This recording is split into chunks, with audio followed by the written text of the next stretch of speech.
Ladies and gentlemen, may we have your attention, please? Ladies and gentlemen, may we have your attention, please? The United Nations Department of Safety and Security would like to advise you that in the event of an emergency in this room, please use the closest door marked with an exit sign. Upon exiting, you will be directed by security and safety personnel and directional exit signs to a designated safe area. At this time, please take a brief moment to locate the exit closest to you. We thank you for your attention to this very important safety message.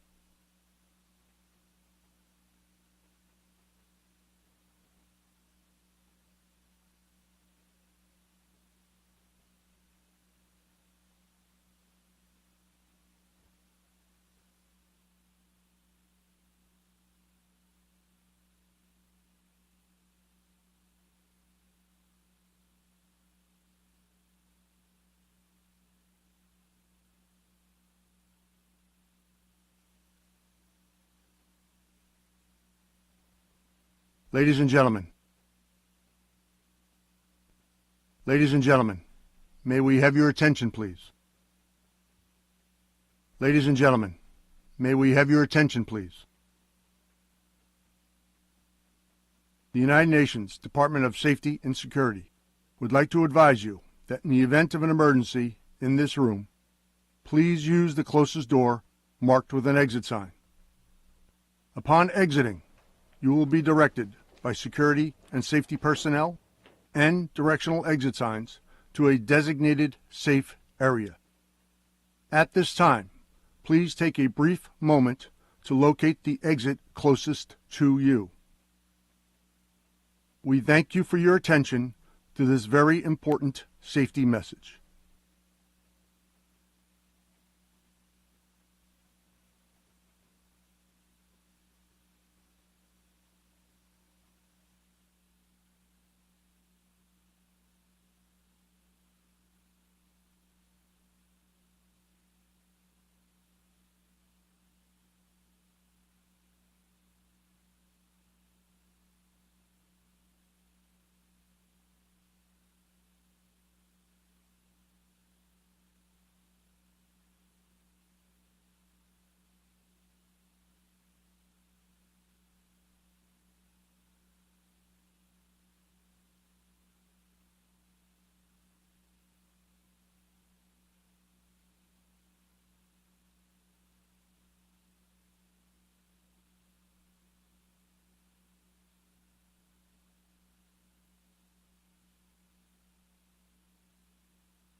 Ladies and gentlemen, friends, if you could kindly make your way to your seats.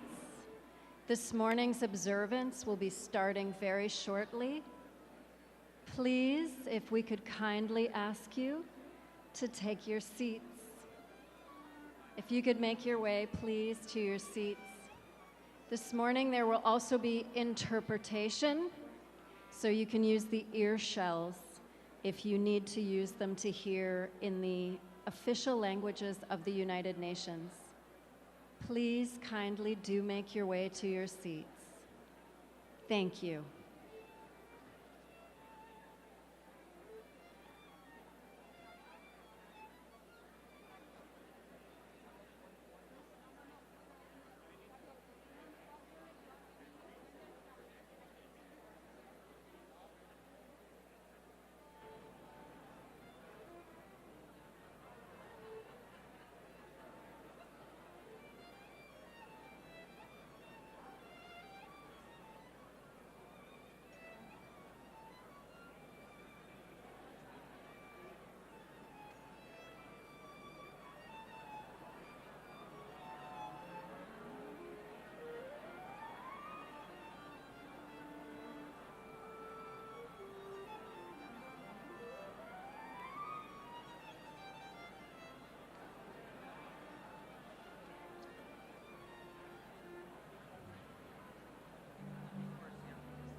Good morning, friends, colleagues. We ask you very kindly to please find your seats. If you could kindly find your seats, we are about to begin this morning's observance. There is also interpretation if you would need it this morning. Please make your way to your seats. Thank you.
I kindly ask everyone to take their seats so that we can begin the ceremony.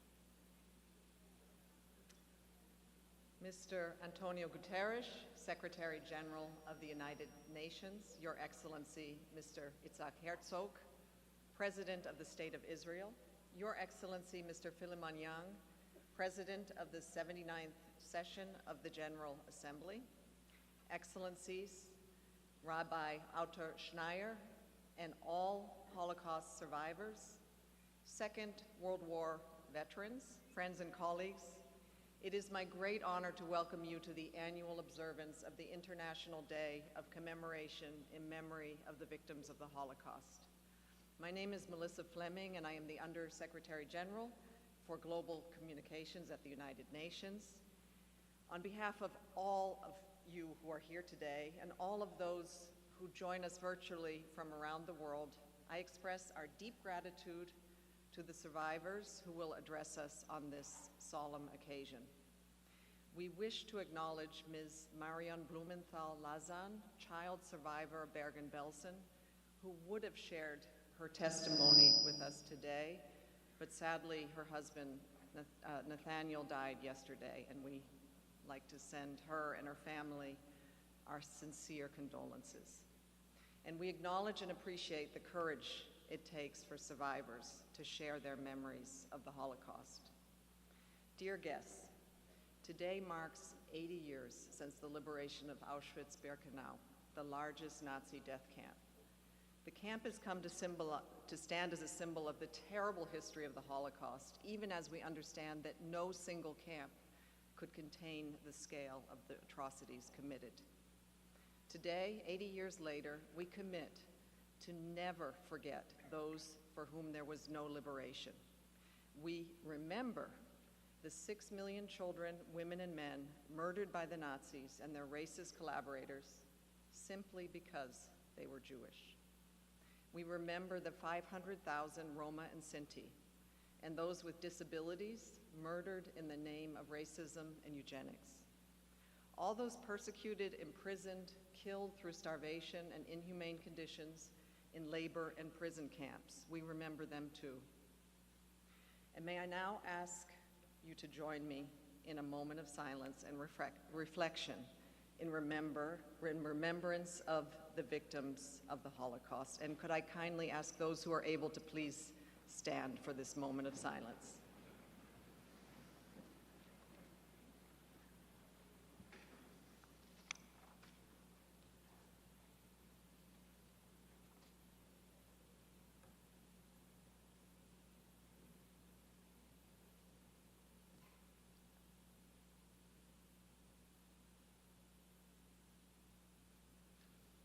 Thank you. It is my honor now to welcome Mr. Antonio Guterres, the Secretary General of the United Nations, to deliver remarks.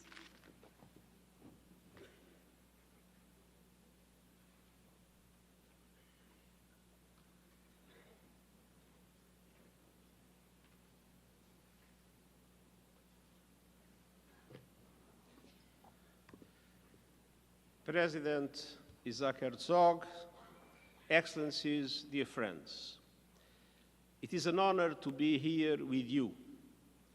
I'm humbled to have Holocaust survivors and their families with us today. And before we begin, I want to acknowledge that more than a year has passed since the appalling 7th of October terror attack by Hamas. We welcome at long last the ceasefire and hostage release deal. The deal offers hope as well as much needed relief. And we will do our utmost to ensure it leads to the release of all hostages. Since the beginning, we have asked for the unconditional and immediate release of all hostages and to a permanent ceasefire in Gaza. Dear friends, every year on this day, we come together to mark the liberation of Auschwitz-Birkenau. We mourn the 6 million Jews murdered by the Nazis and their collaborators as they sought to destroy an entire people. We grieve the Roma and Sinti, also targeted for genocide, the people with disabilities, LGBTIQ+ people, and all those enslaved, persecuted, tortured, and killed.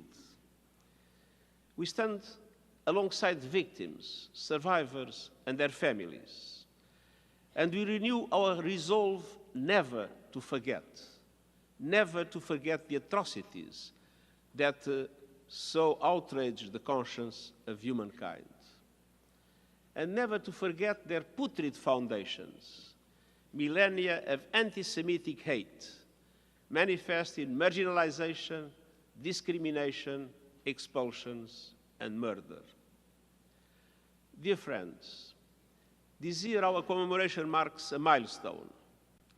80 years ago, the Holocaust ended, and our efforts began to keep the terrible truth alive, building on the work of those who chronicled Nazi atrocities as they were perpetrated around them and against them.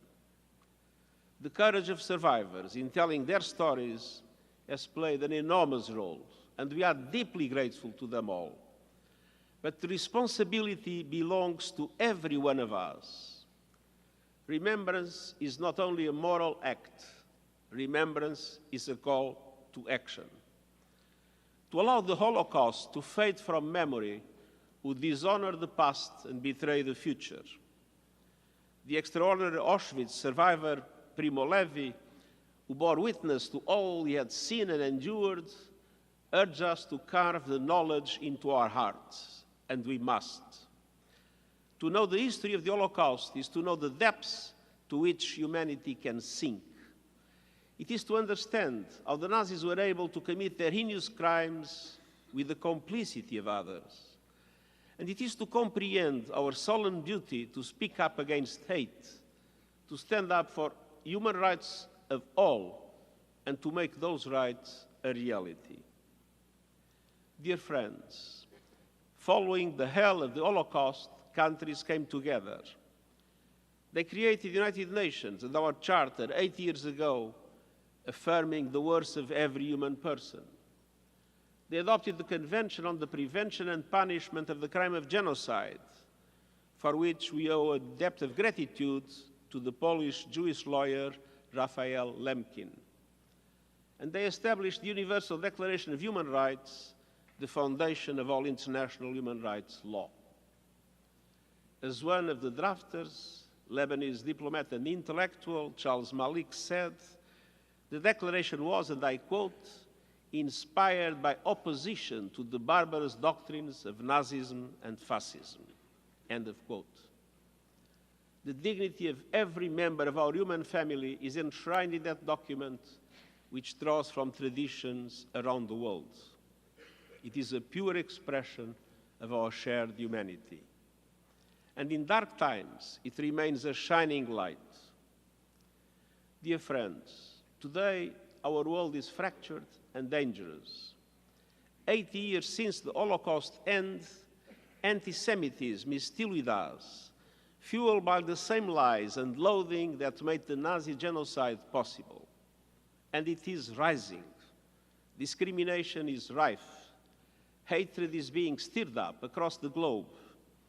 One of the clearest and most troubling examples is the spreading cancer of Holocaust denial. Undisputable historical facts are being distorted, diminished, and dismissed.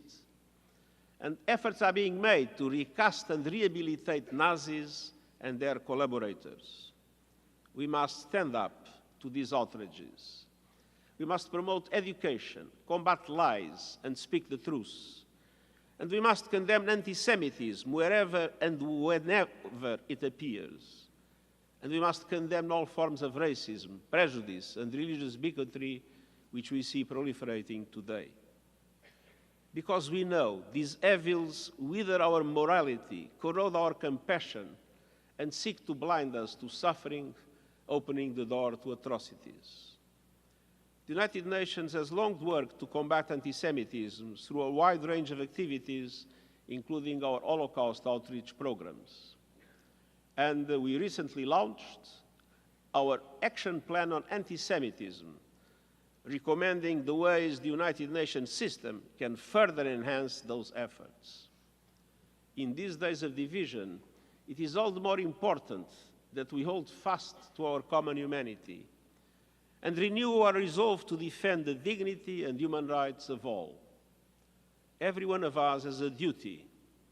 The history of the Holocaust shows us what can happen when people choose not to see and not to act.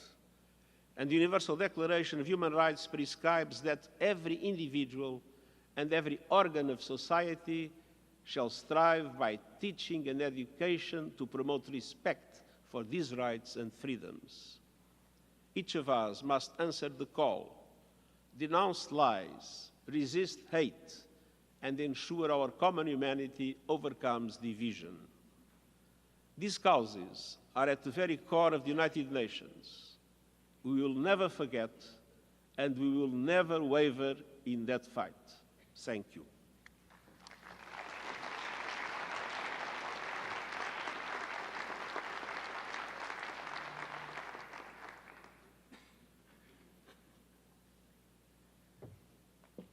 Thank you, Secretary General Guterres. And it is my honor now to invite His Excellency, Mr. Philemon Young, President of the 79th session of the General Assembly, to deliver remarks. Your Excellency.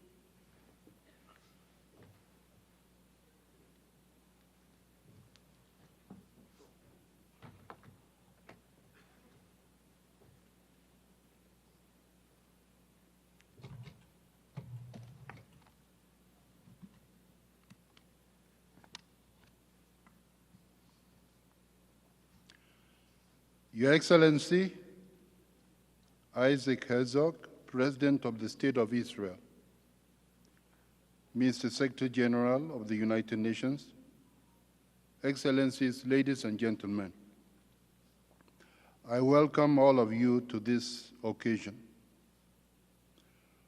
We gather here today on International Holocaust Remembrance Day to solemnly commemorate one of the darkest chapters in human history. This year is particularly significant, marking 80 years since the liberation of Auschwitz-Birkenau, a name etched in our collective memory as a symbol of unimaginable cruelty, brutality that can never be forgotten. It also marks 80 years since the end of the World War, Second World War, and the founding of the United Nations. This organization was created to prevent such atrocities and to build a world where human rights are upheld and all people live with dignity and peace. Today we honor the memory of 6 million Jewish men, women, and children, as well as the Roma, the Sinti, and countless other groups of people who perished in the Holocaust. Some survivors of this atrocity are here with us today. Mr. Dumitru Miklescu, Ms. Marianne Moller, and Ms. Ginger Lane.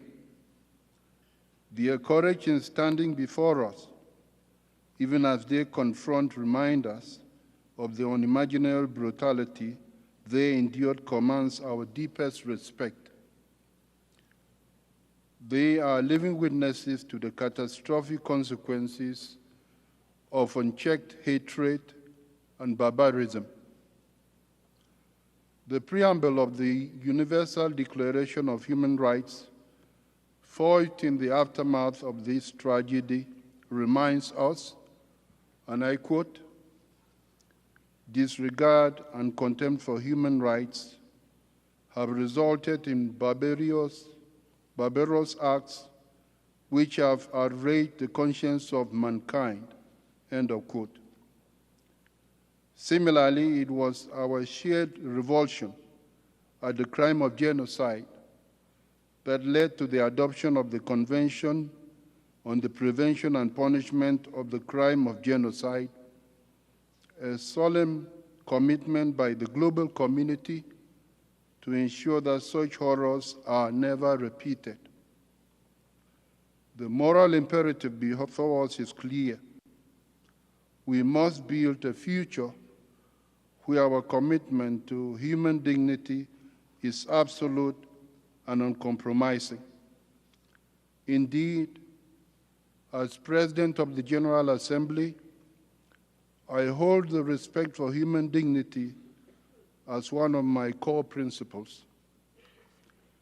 Throughout the 79th session, I remain committed to supporting efforts to build a future grounded in peace, security, justice, and equality for all. Central to this objective is education and vigilance against all forms of prejudice and hate, including anti-Semitism. It is equally our responsibility to guard against historical distortions such as Holocaust denial, to ignore the overwhelming evidence of this brutal chapter in human history, from gas chambers to the testimonies of survivors and even perpetrators, is to risk repeating such atrocities. We must never forget that the Holocaust did not begin in the gas chambers. It began in the minds of human beings, fueled by hate speech, propaganda, and systemic discrimination. It was the devastating result of allowing hatred and dehumanization to take root, fueled by indifference and apathy. It should alarm us deeply that today we are witnessing a resurgence of hate speech, anti-Semitism, xenophobia, and discrimination in all its forms across many parts of the world. Equally alarming is the number of armed conflicts in parts of the world which have been marked by inhuman brutality, massive killings of innocent civilians, including women and children, and an utter disregard for international law, including international humanitarian law.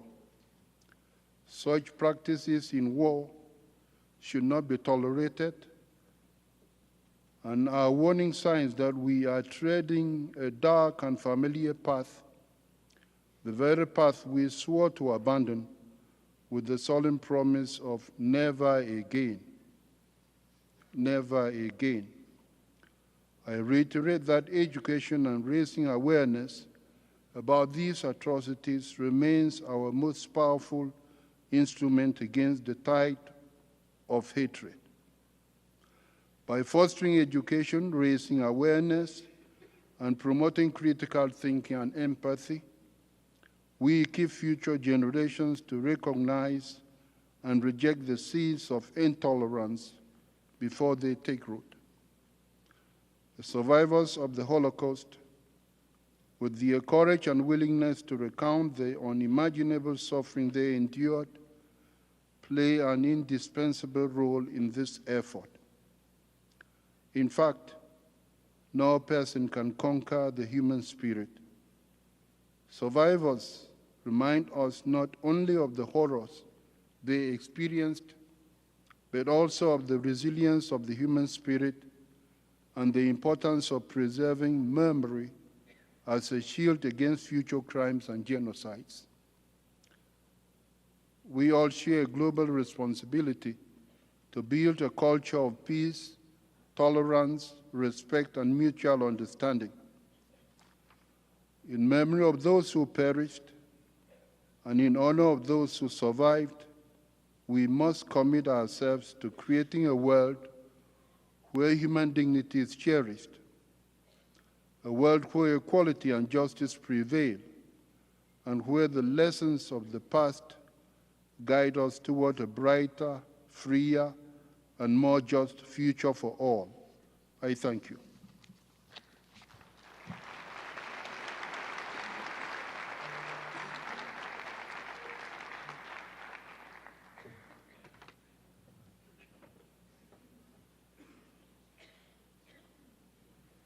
Thank you, Your Excellency, President of the General Assembly.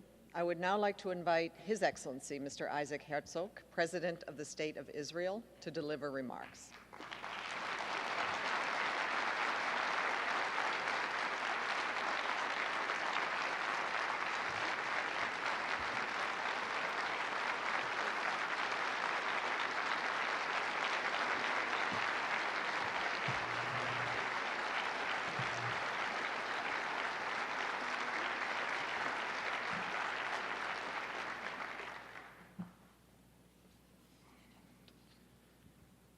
Near my heart, I wear a yellow pin, a pin that symbolizes anticipation, hope, and a resounding cry for all humanity.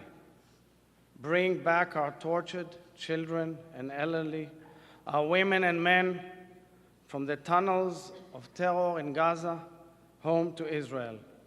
We call it the hostages pin. On the massacre of October 7th, 2023, Hamas terrorists attacked our people.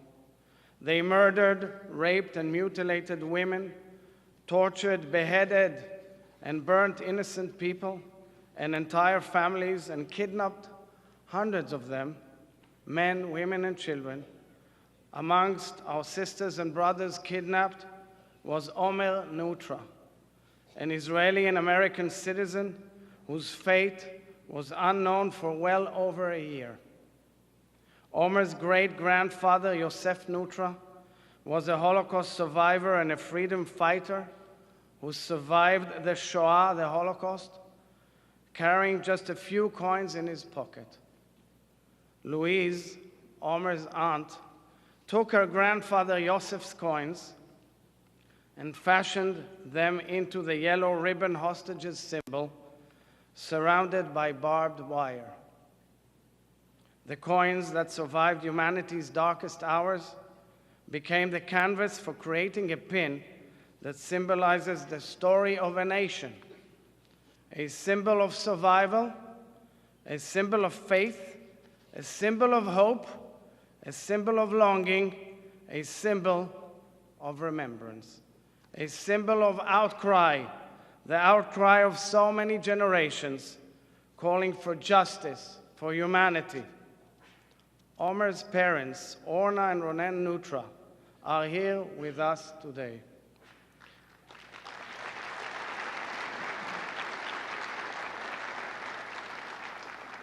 Like Ronen, Orna also comes from a family of Holocaust survivors. Her father, Simcha, is a living testimony to this day. For over 400 days, Ronen wore the pin on his lapel, hoping and praying for his son's return. A few weeks ago, the Nutra family received the devastating news. Captain Omer Nutra fell heroically in the Battle of October 7th. His body is being held by murderous terrorists in Gaza.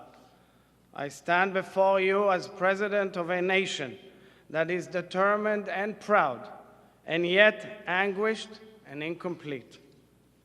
Although the Israeli people have been overcome with emotion, seeing 7 of our daughters at last emerge heroically from hell, still 90 Israelis and foreign nationals remain in Hamas captivity. We are anxiously waiting 6 more to be freed this week and awaiting all others.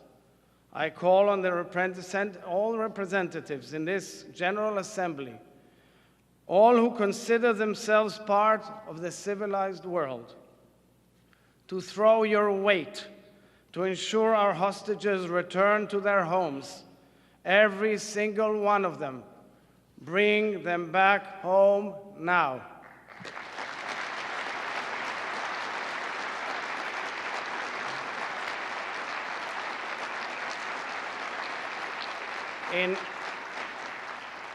In one of the darkest days of the Holocaust, November 3rd, 1943, Rabbi Clonimus Kalman Shapira, the Rebbe of Piasetzno, was murdered by the Nazis in the massacre known as the Aktion Ernteffest.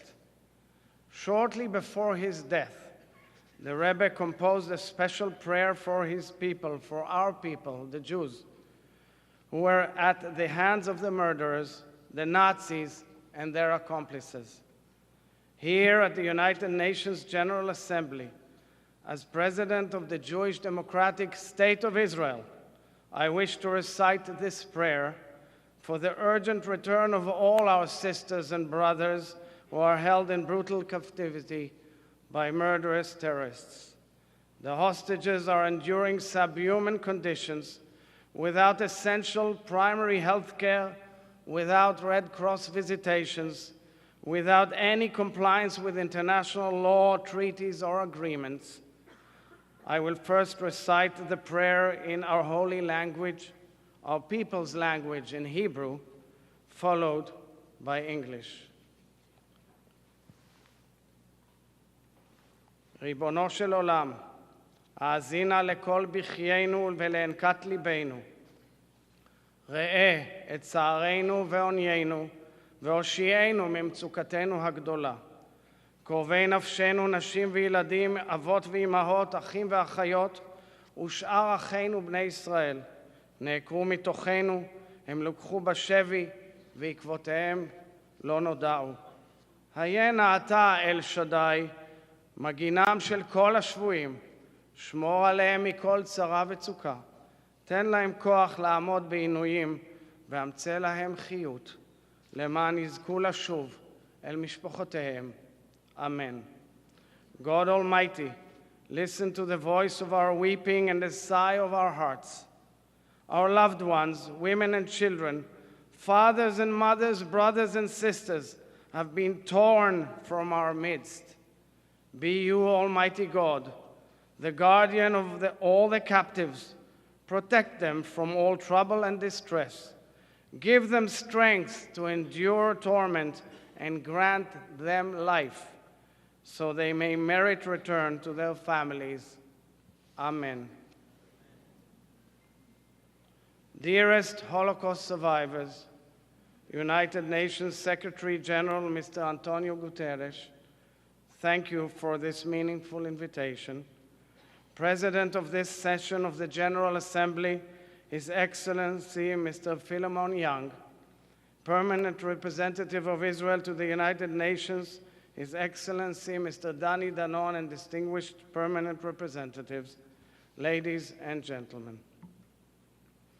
Precisely 80 years ago today, on January 27, 1945, the gates of hell opened, collapsed. Auschwitz, the largest and most vicious death factory in human history, was liberated by the Soviet Union Red Army.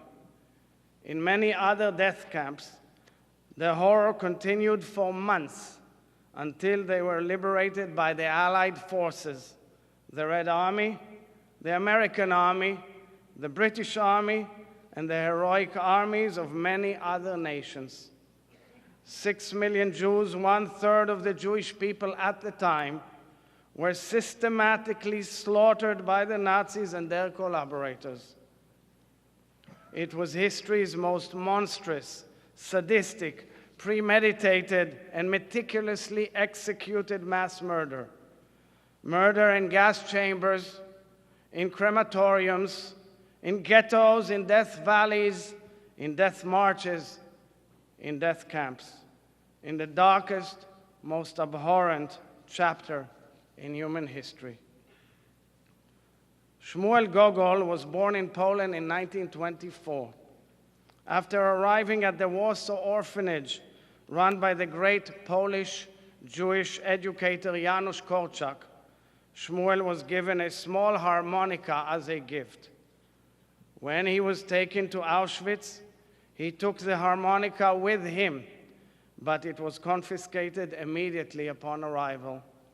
When Shmuel discovered that another prisoner had a harmonica, he gave up his bread rations to hold the instrument once again.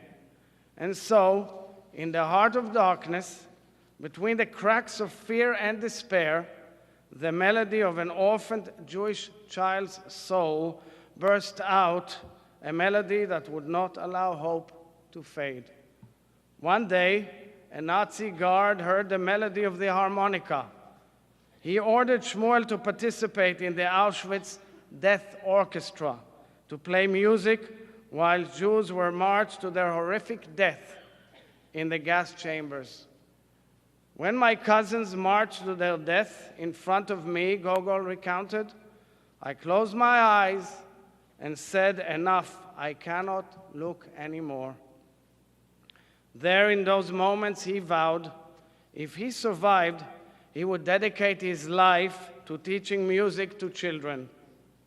From the darkest and cruelest of hours emerged a message of hope and determination to revive the melody of life.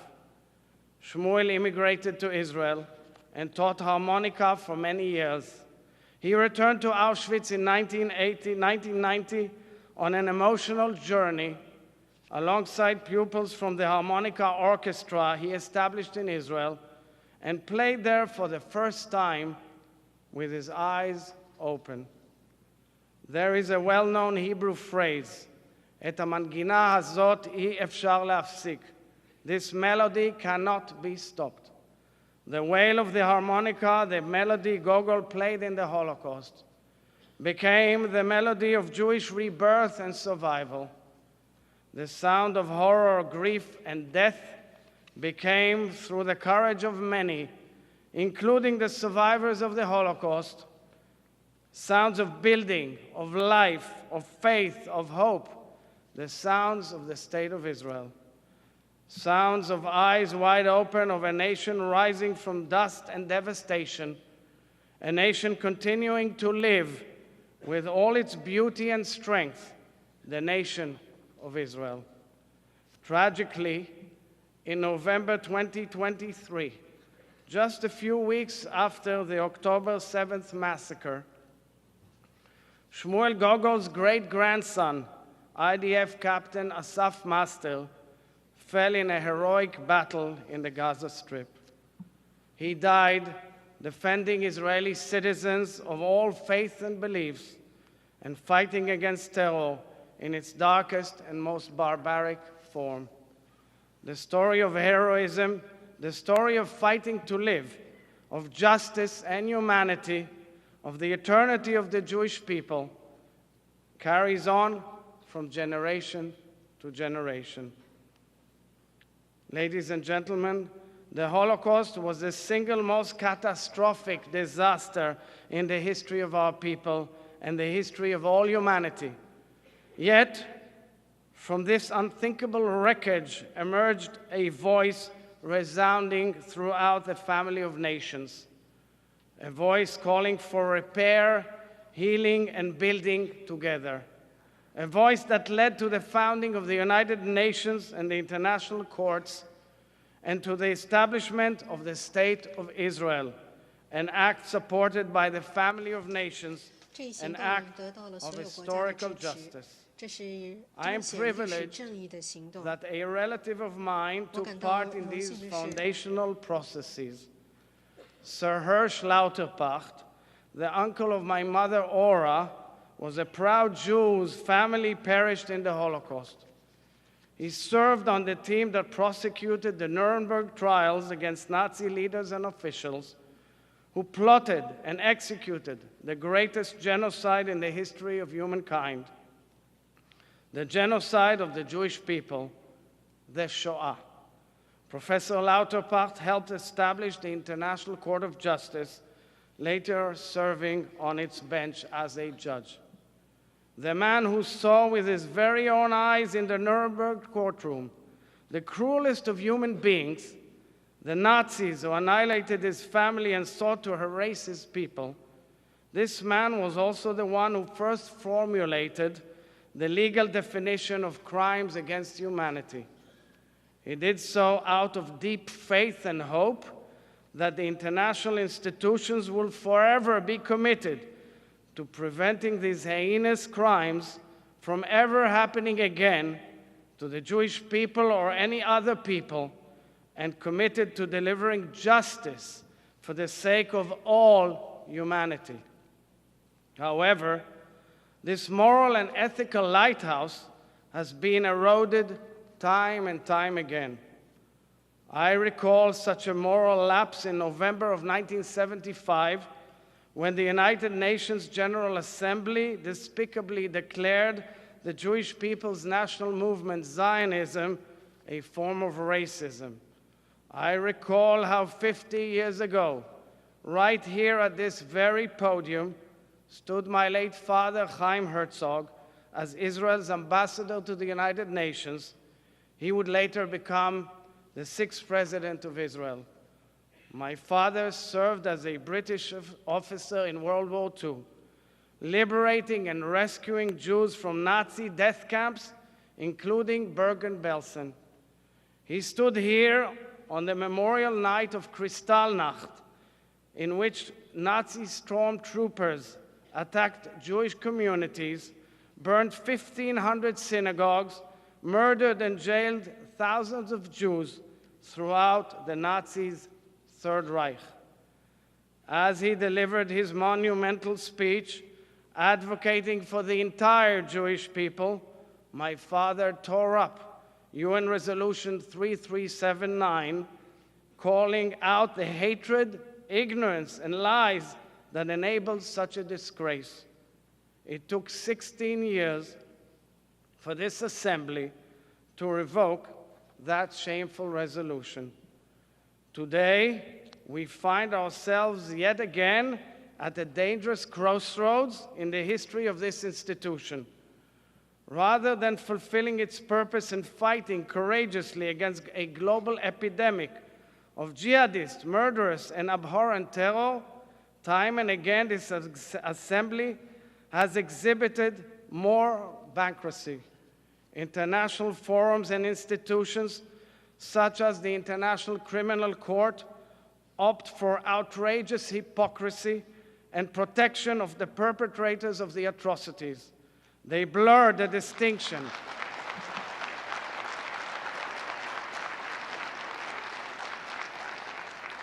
They blur the distinction between good and evil, creating a distorted symmetry between the victim and the murderous monster.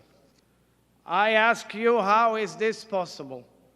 How is it possible that international institutions, which began as an anti-Nazi alliance, are allowing anti-Semitic genocidal doctrines to flourish uninterrupted in the wake of the largest massacre of Jews since World War II? How is it possible that the moral compass of so many in the family of nations has become so disoriented that they no longer recognize the clear truth that just as terrorists use civilians as human shields, they also weaponize the international institutions, undermining the most basic fundamental reason for their establishment? How is it possible that the same institutions established in the wake of the greatest genocide in history, the Holocaust, are manipulating the definition of genocide for the sole purpose of attacking Israel and the Jewish people, doing so by embracing the despicable phenomena of Holocaust inversion? I want to be clear. We know for a fact, based on evidence, that the October 7th terrorists drew inspiration from Hitler and the Nazis and acted with all their cruelty to destroy our nation of Israel and its citizens. But the issue, ladies and gentlemen, is much deeper and reaches far beyond the October 7th massacre. We have all witnessed a huge volcano of anti-Semitism erupt following the massacre.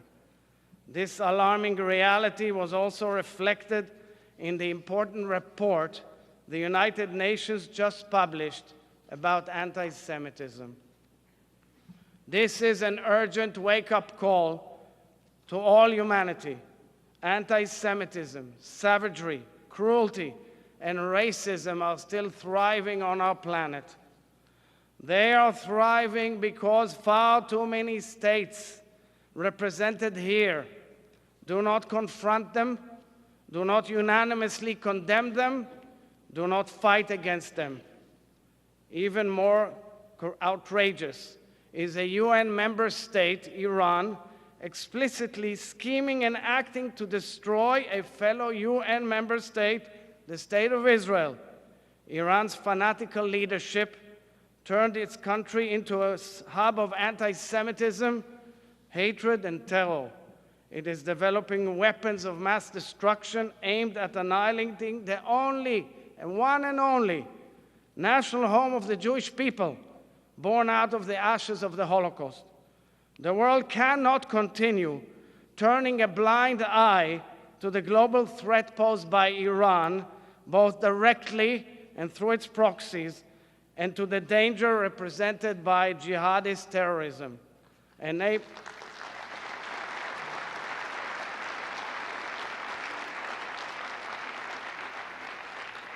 Enabling realization of these threats signals to past generations that we failed to learn the lessons of history, and signals to future generations that our battles will soon become theirs.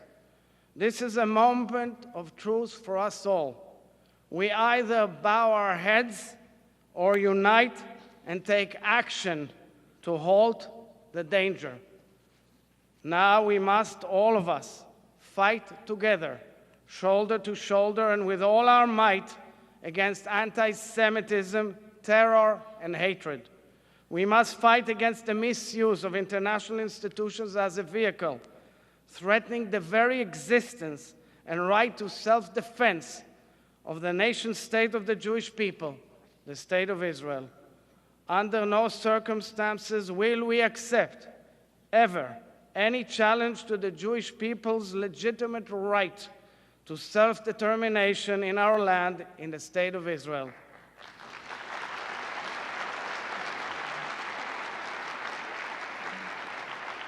It is time to acknowledge challenging our right to exist is not diplomacy, it is plain anti-Semitism. 80 years after the Holocaust, I stand here with deep faith and hope. Our nation rose from the flames of the crematorium, not to live forever by the sword, but to build, to repair, to add light, to heal. We have stood strong against our enemies' assaults, and we have always done so, and we do so today, in full compliance with international law and humanitarian norms. And no less important, we have forged alliances and peace treaties that have transformed the Middle East, and I pray for the day we will achieve peace with more and more nations in our region, and that all peoples of the Middle East, Israelis, Palestinians, and all others will live peacefully side by side.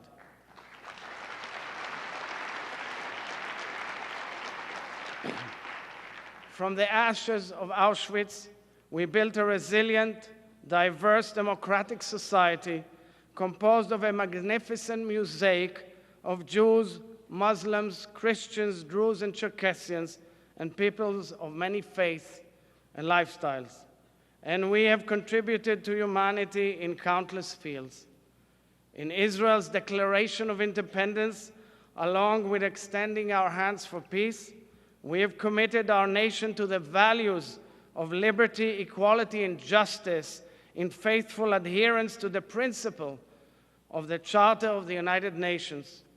This is because we believe in the power of partnership, particularly partnership between nations and peoples, to heal and build, a partnership which we belong to by merit and not by anyone's grace. On this historic day, we must commit to joining hands to defeat darkness and hatred and work together to ensure building of a shared future. This is the vow we must share, all of us, the family of nations, that what happened once will never happen again.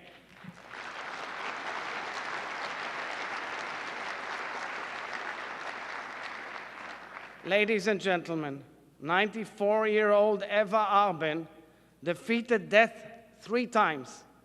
As a child in the Theresienstadt ghetto, as a young girl who marched in the horrific death march in Auschwitz, and this year as a citizen of Israel, under a barrage of thousands of rockets from Gaza to Israel on her city, Ashkelon.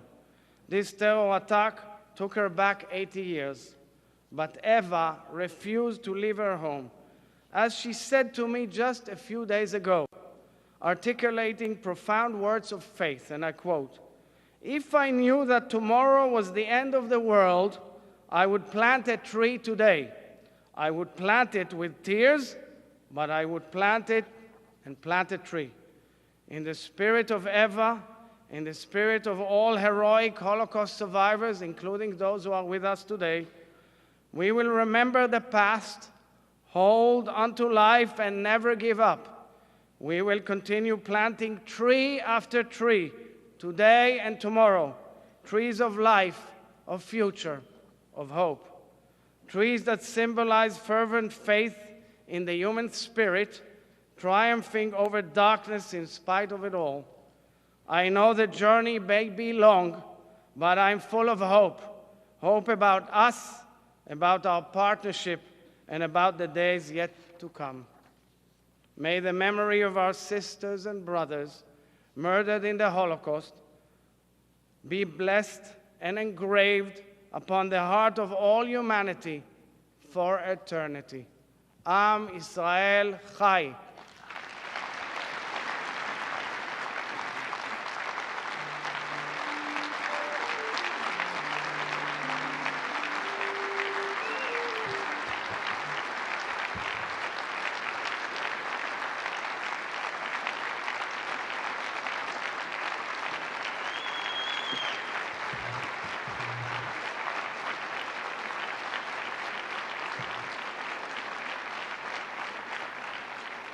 Thank you, Mr. President. I would now like to invite Her Excellency, Ambassador Dorothy Shea, Charge d'Affaires ad interim of the United States to the United Nations, to deliver her remarks.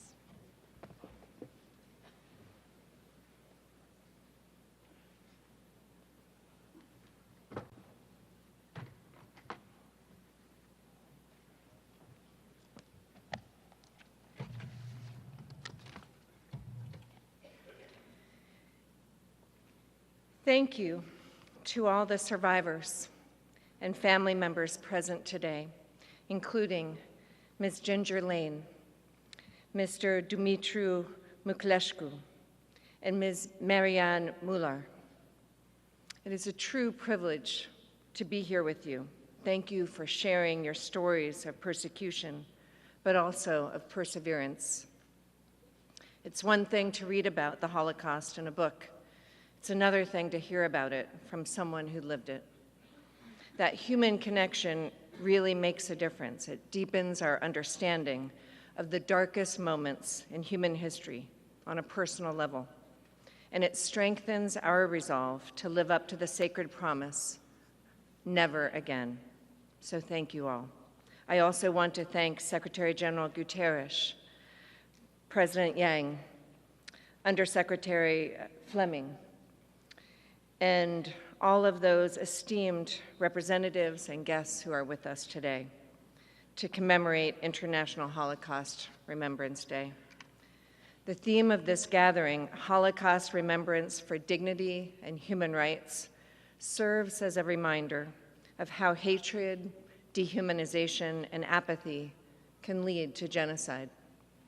And it underscores the importance of calls for collective action to prevent the spread of hatred and denial of the Holocaust.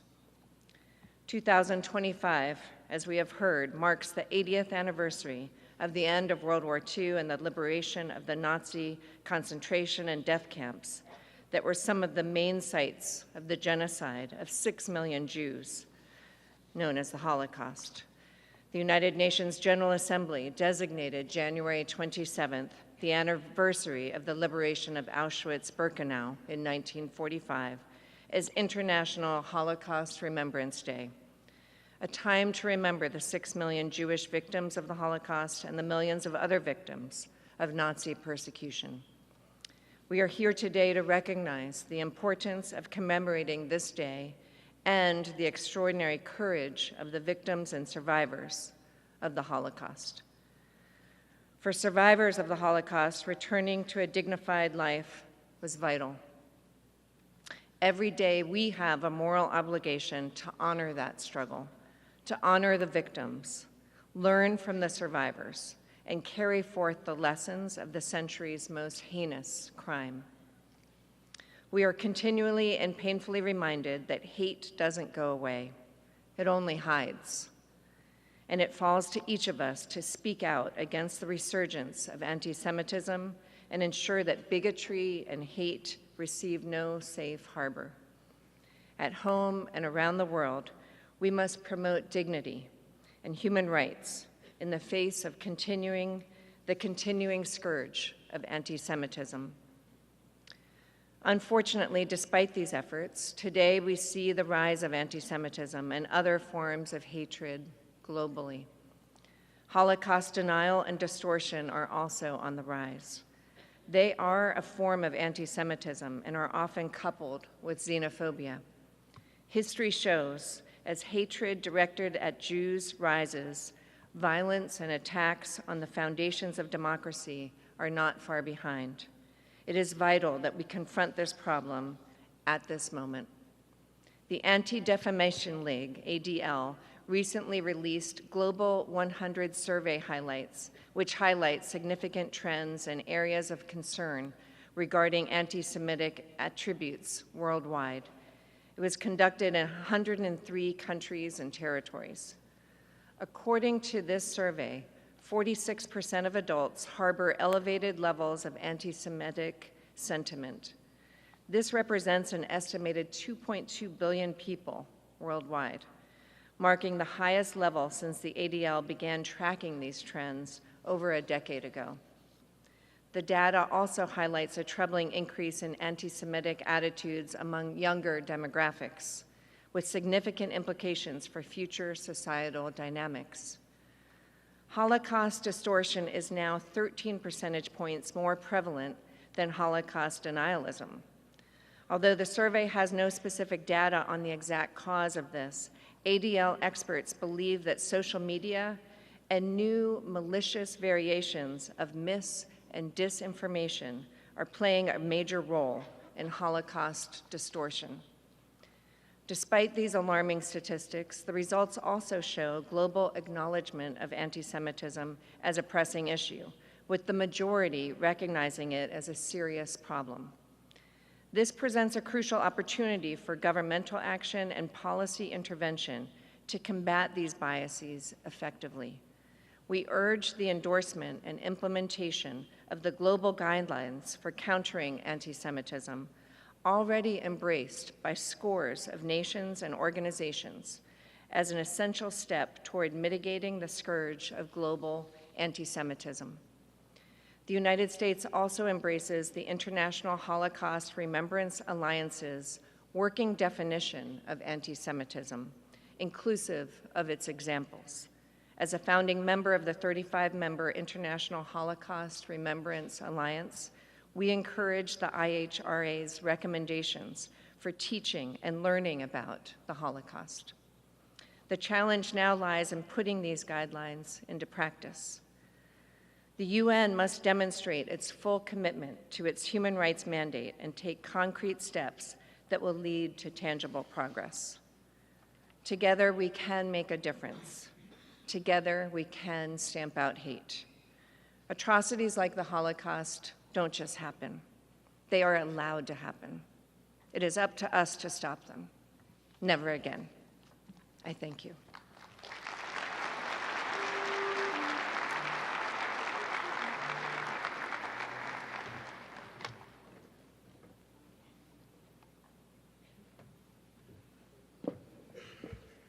Thank you, Ambassador Shea.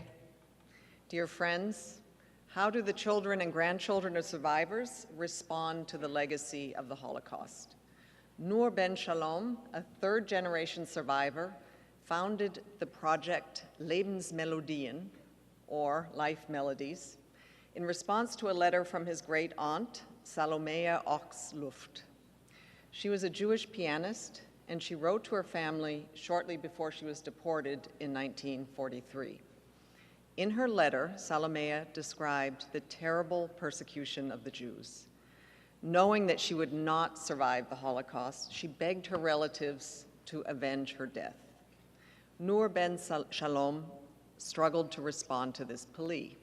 Then he realized he could honor Salomea's call as a musician. He would make known the music that gave comfort to Jewish people in the face of approaching death. The Lebensmelodien Project ensemble comprises renowned classical musicians. A well-known actor is invited to narrate the story of each piece. And today we're pleased to have the award-winning actor, Ms. Tova Feldschuh, join the Lebensmelodien Project ensemble as the narrator. We invite her now to open the first presentation by the Lebensmelodien Project ensemble, Chad Gadya, composed by Shmuel Blaz. Thank you, Ms. Feldschuh, and the Lebensmelodien Project.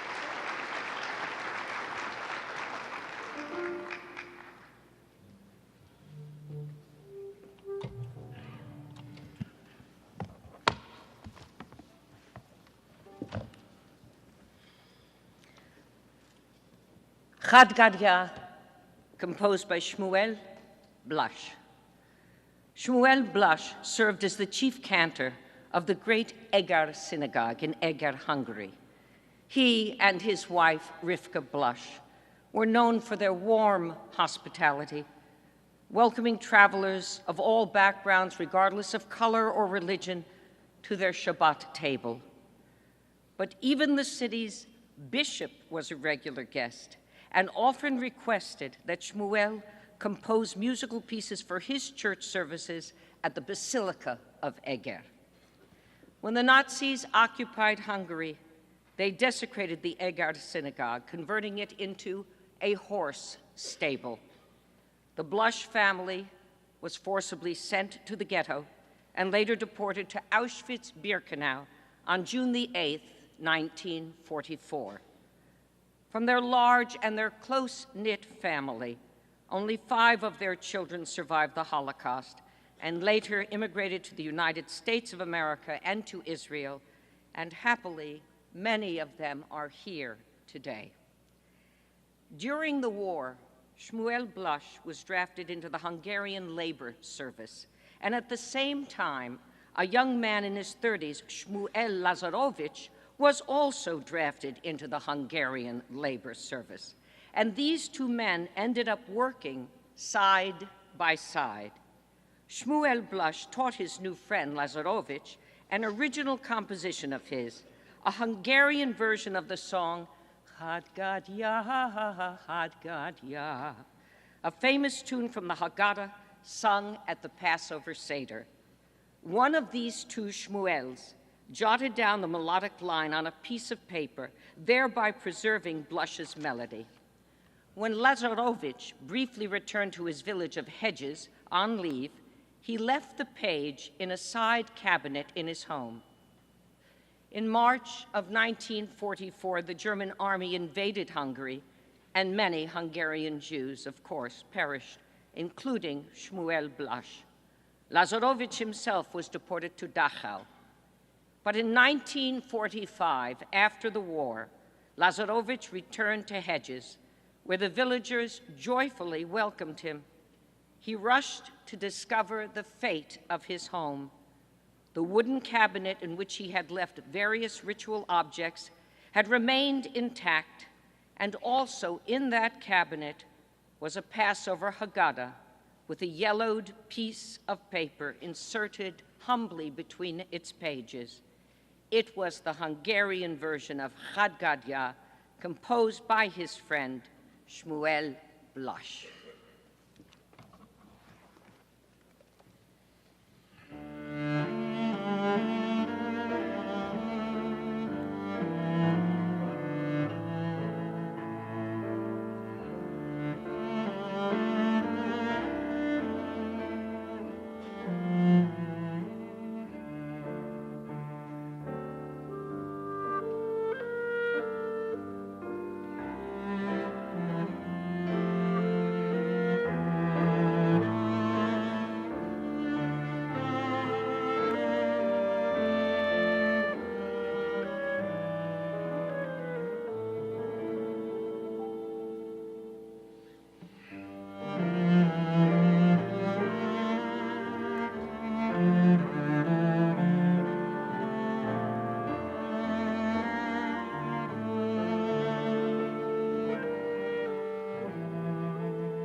you, Ms. Feldschuh, and the Lebensmelodien Project Ensemble. That was beautiful.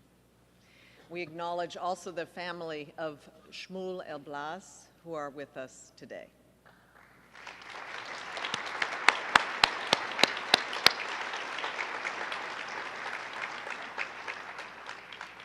Dear friends, the Roma suffered greatly during the Holocaust. The Nazis murdered a quarter of Europe's Roma and Sinti population. The same prejudice that fueled the Nazis' discrimination and violence persisted after the Holocaust ended, and shamefully, it took decades before the devastating impact of Nazi rule on the Roma communities was officially recognized. Denial and distortion of historical facts continues. Listening to the stories of survivors counters this, and we're honored to invite Mr.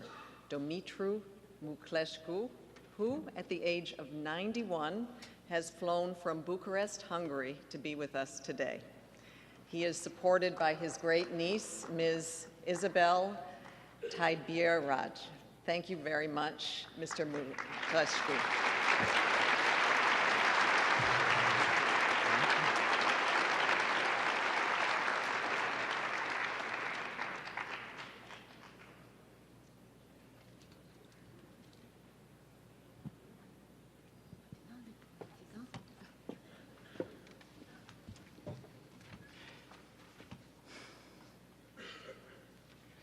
Deștiți, măcar?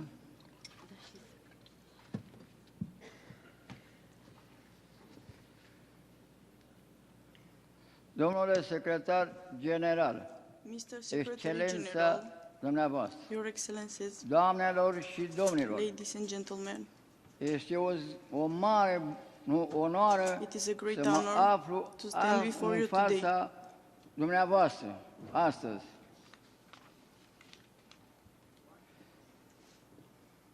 Să vorbesc To aici speak la here at the Națiunile United Unite Nations is este something ceva I ceea never ce imagined nici I would mi-am do. închipuit. Nu I'm mi-am here imaginat că voi fi, not just voi for fi myself. în față. Sunt aici nu doar pentru mine, dar și But for all pentru the Roma toți romii who care suffered au suferit during și au the Holocaust fost neauziți. and did not have Să the chance to fie be heard. auziți.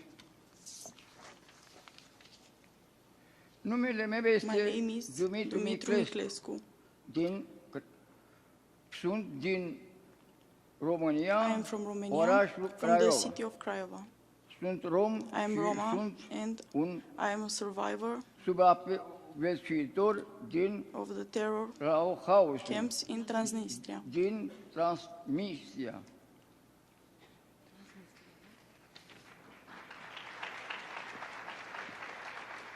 Atât romii, Both dar Roma și and Jews evreii au fost were deported deportați în to Transnistria Transnistria între between anii 942 and și 1944. 944.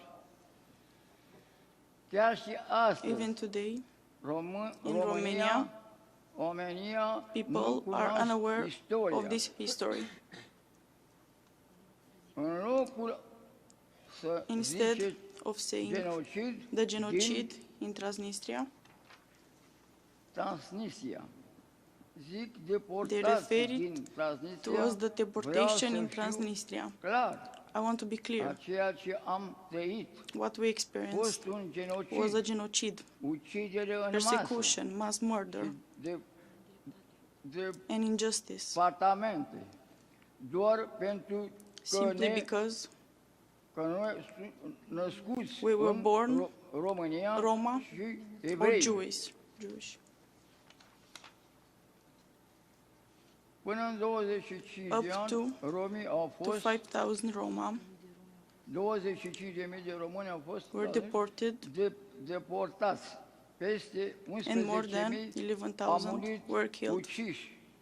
M-am născut în martie I was born in March 1934, așa cum mi s-a spus. as my mother told me. Mama Autoritățile The authorities înregistrat nașterea did not mea register my birth abia until în 38, 1938, când when they gathered auzit ei. our names to prepare for the deportations.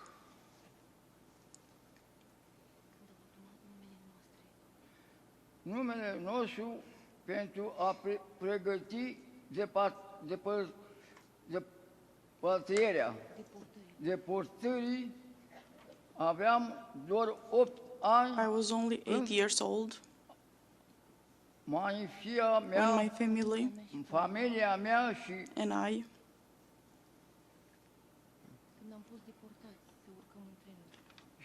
cum ne-a fost forțat were forced urcăm into în trenuri pe to spre Transnistria. Transnistria. Nu voi I uita will never niciodată forget ceea ce those momentele care ne-am when we were guaranteed băgat în trenuri. into the trains. Mulți oameni au murit Many people în died tren on the trains înainte de a ajunge before we chiar even arrived. acolo.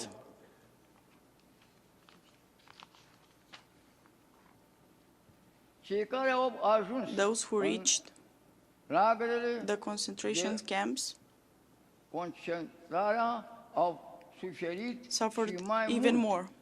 Muncă forțată, Forced labor, foarte boli și starvation, disease, teroare and și constant tifus. terror. Typhus. Am fost trimiși în We were sent în lagăr to și camps trimiși în Tiraspol, Coronica like și Tiraspol, Odessa. Coronica, and Odessa. Momentele era, moartea era Death prezentă was a daily presence. zilnic. Am văzut cum mama mea, I saw my mother sora and mea my sister și doi and two of my brothers frați ai die. mamei au fost morți. Au murit, dar câțiva dintre noi Only a few of au us mai returned home, întors acasă, iar când and ne-am when we întors, did,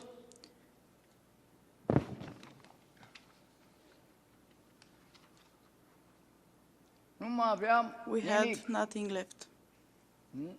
Ajuns să nimeni nu ne-a ajutat No one helped us înainte sau return sau or recover. ne revenim. Nimeni nu recunoaște No one suferințele acknowledged our noastre. suffering, Casele our noastre, homes, pământul our land, nostru, demnitatea our dignity. noastră totală. Ne-a Everything was taken from us, forțat și nimic nu ne-a and nothing s-a was dat given înapoi. back. Timp de decenii For am decades, we suferit suffered. sub Under comunism. communism, Nu am fost recunoscuți we were not ca recognized supraviețuiți as Holocaust de la survivors. Holocaust. În comunismul și după Under comunism, communism and after romii communism, au fost Roma continued to suferit suffer în violence and injustice. 1992, In 1992, many Roma from din Romania, România speram din Craiova, especially from Craiova, căutat speranță în hoped Germania. for some hope in Germany. Când am ajuns acolo, When we arrived ei there, au we ne-au encountered urât și rasism. we encountered hate and La racism. Rostock In am Rostock, fost we were atacați attacked.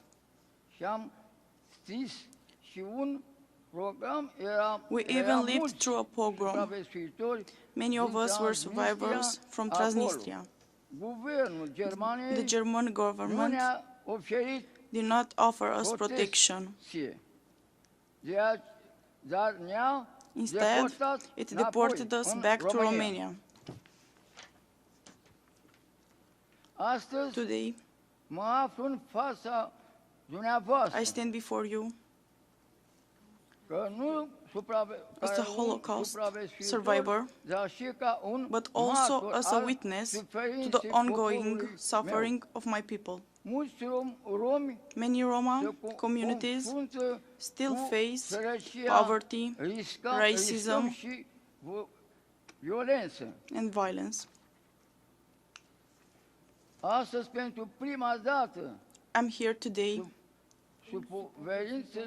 suferințele romilor din România, din Transilvania, peste because the suffering of every Roma was very important. Acesta este un pas împotriva This is a step, importantă pentru an important step toward recognizing our history. Recunoașterea istoriei noastre, Transnistria remains a forgotten chapter of Holocaust history. Fac un apel către România și toate I call on Romania and all countries to include the history of the Roma as a part of our common national history in national museums. Allow me to say to all the young people listening to my story, I ask you to learn about your history.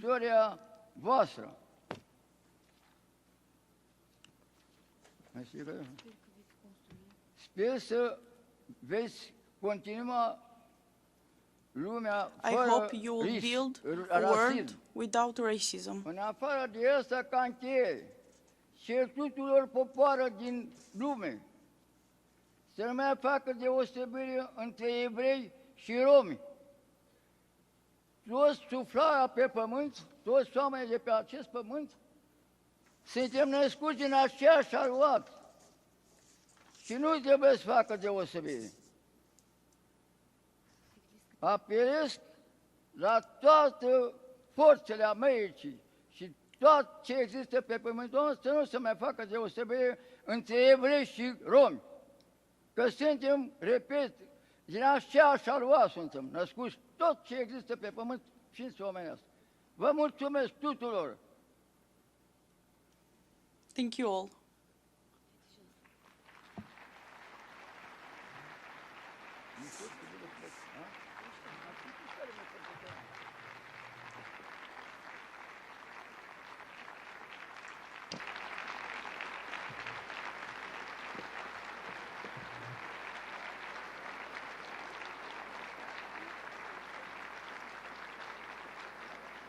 Thank you very much, Mr. Muclescu.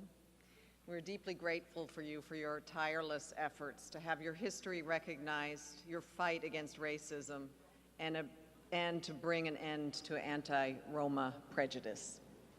It is now my honor to invite Ms. Marianne Muller to address us. Ms. Muller has flown from Israel to be with us, and she is supported by her daughters, Nicolette Muller Chuya and Ms. Karen Muller-Boimel, and her sons, Mr. Adir Miller and Mr. Jonathan Miller. Thank you very much, Ms. Miller, for your courage and strength and to continue sharing your story.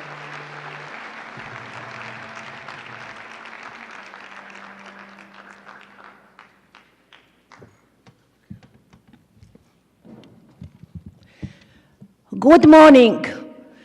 My name is Marianne Miller, and I am a Holocaust survivor. I was born into the Holocaust. I was just a baby, but I can still say in first name, I have been there. It didn't happen in the dark Middle Ages. It happened only 80 years ago. 1944, Budapest.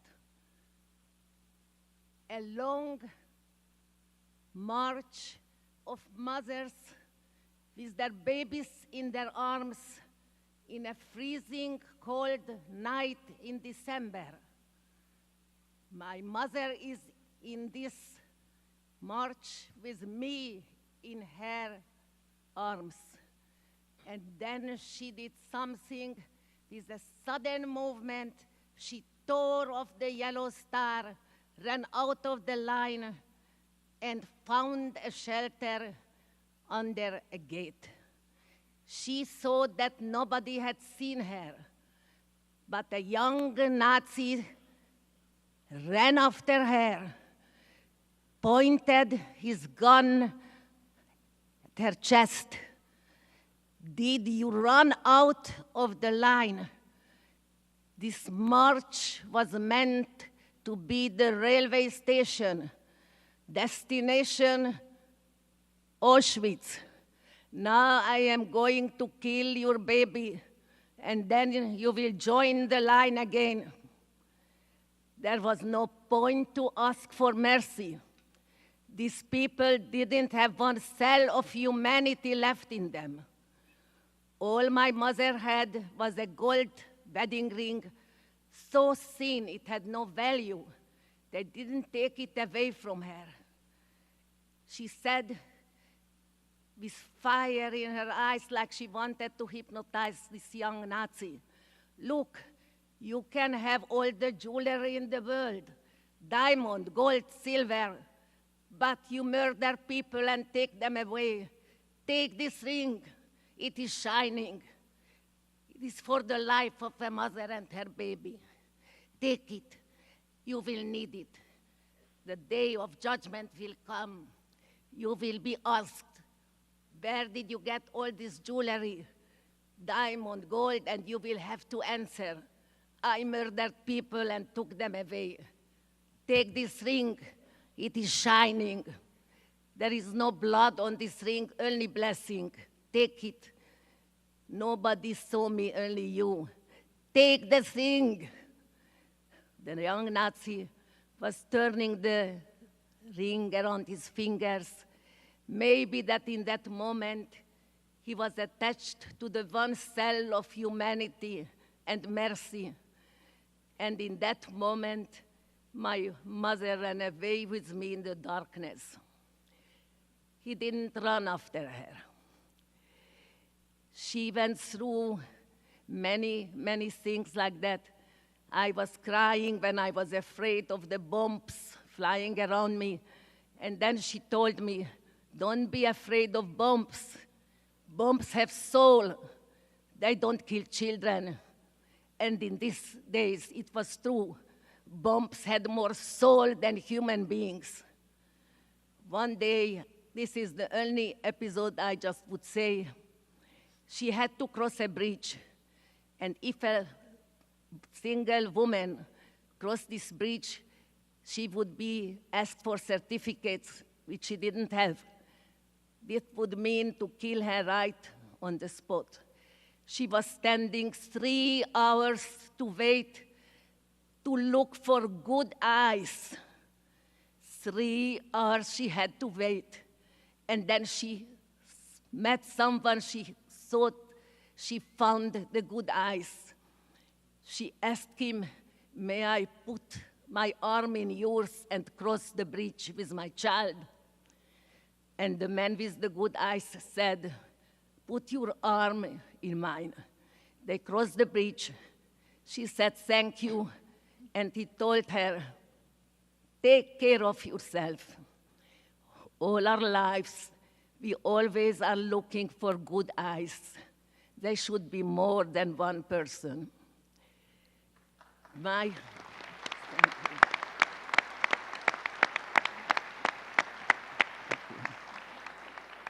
father was in the famous, most horrible camp, hunger camp. It's called Bergen-Belsen. People were starved to death just because that they were Jewish. He got one slice of bread for a week like everybody else. He was a sportsman. He was a fencing champion. So he had the physical and mental power and discipline to cut the one slice of bread to 7 cubes. He ate 1 cube every day, washed himself in the snow and the frozen ice just to stay alive. On Liberation Day, he weighed 36 kilos. This is the weight of a child. Most of my family, my mother's sister, my father's only sister, my little nephew, little cousin, 13 years old, that if he had lived, he would have been a worldwide known poet, were all shot into the Danube. My mother always said, the Danube, everybody says so nice and blue. For me, it is red. From the blood of my sister. I lost my husband 2 months ago. He was also a holiday victim. He was born in Czechoslovakia. He and his parents were taken to the camp of Theresienstadt. He was there from the age of 4 till the age of 8. His father was taken to Auschwitz. His baby brother was born there. And when liberation came, 10,000 children were in Theresienstadt. From the 10,000, only 100 stayed alive. 2 of them were my husband and his brother. And at the age of 8, he had to become a little father to his brother. Last April, I was deeply honored. I was chosen to open the March of Life in Auschwitz. I went there with my children and grandchildren. I was deeply shocked. I couldn't sleep for weeks to see there the mountains of shoes, the mountains of human hair, the mountains of eyeglasses. 6 million people. I don't need to say one more word, no story, just 6 million people that were brutally tortured, beaten up, killed, just because they were Jewish, just because they were born Jewish. All of them and each of them had a life. Each of them had a family. Each of them had a story. Each of them had a dream. I couldn't sleep for weeks because I never forgot these pictures of the mountains of shoes, eyeglasses, of hair that became from people. I came here accompanied by my 4 children and my grandchildren. For me, this is my personal answer to Hitler. I lost my father at relevantly young because he got an illness in Bergen-Belsen, but my mother stayed with us.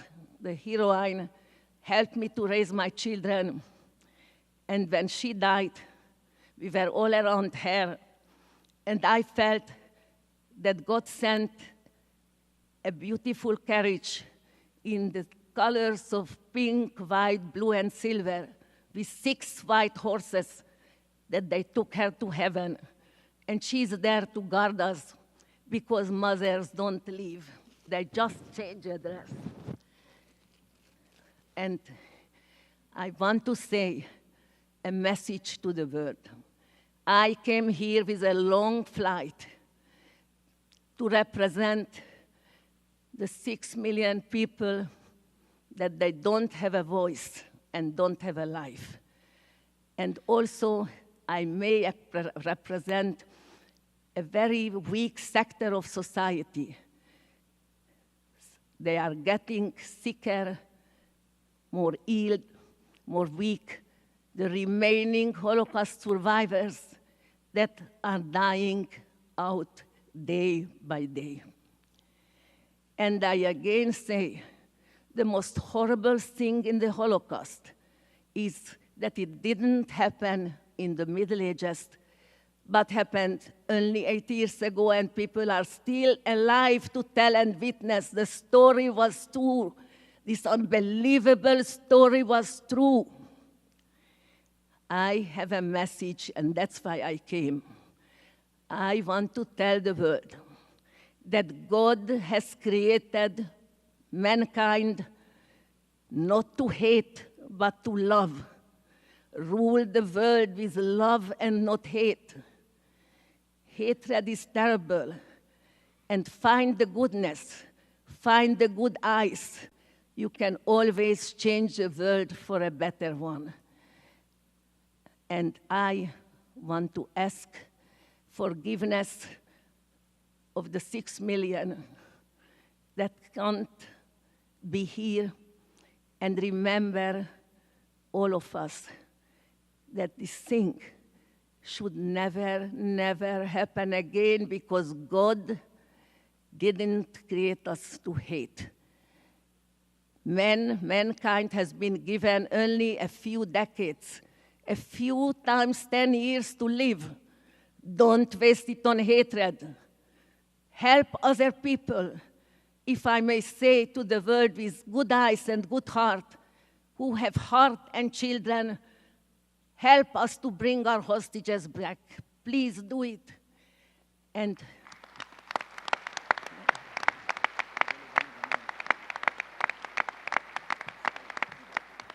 I want to thank from the bottom of my heart, from my deepest thanks, to the ambassador to the United States, our ambassador, Mr. Donny Danon, that made all the efforts of my being here possible today. And I want to express all my love and gratitude to our beloved president, Mr. Isaac Herzog, and the First Lady, his wonderful wife. And may I say a personal note.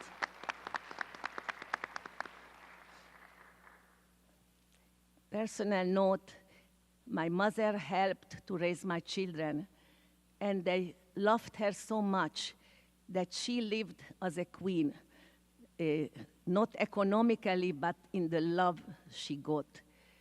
My son has become a very famous comedian and film producer. And just now, he made a movie to the memory of his grandmother, and the movie is called The Ring, also the memory to remind the people the Holocaust. And the end of the movie ends, he as a child embraces his grandmother, and it says, to the memory of my beloved grandmother, Mrs. Violetta Nobel. And here I want to tell you, thanks to the United Nations and its secretary, thanks to you that you remember and keep this day so holy every day, every year, the liberation of the camp of Auschwitz, November 27. Thank you so much to be here and to listen to me. Thank you.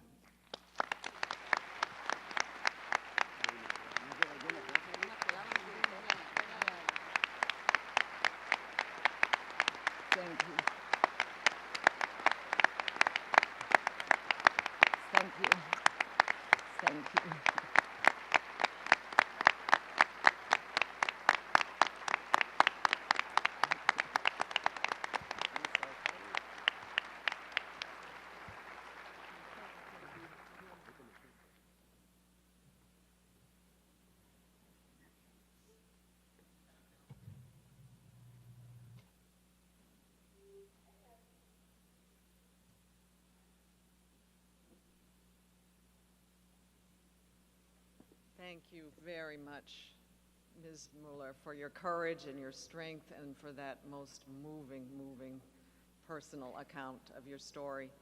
I would now like to call on Ms. Feldschuh to introduce the Lebensmelodien Project Ensemble's presentation of Old Wiesnitzer Kniegion of Ya Ribbon Olam. Thank you very much.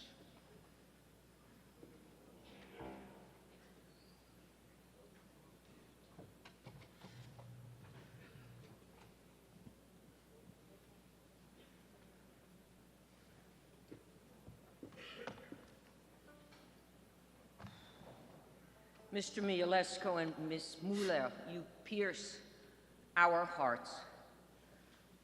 God bless you. Whew, Mamma mia. Old Vizhnitzer nigun yara bon olam. Nisan Just. I'm going to wait. Let me wait till she's seated.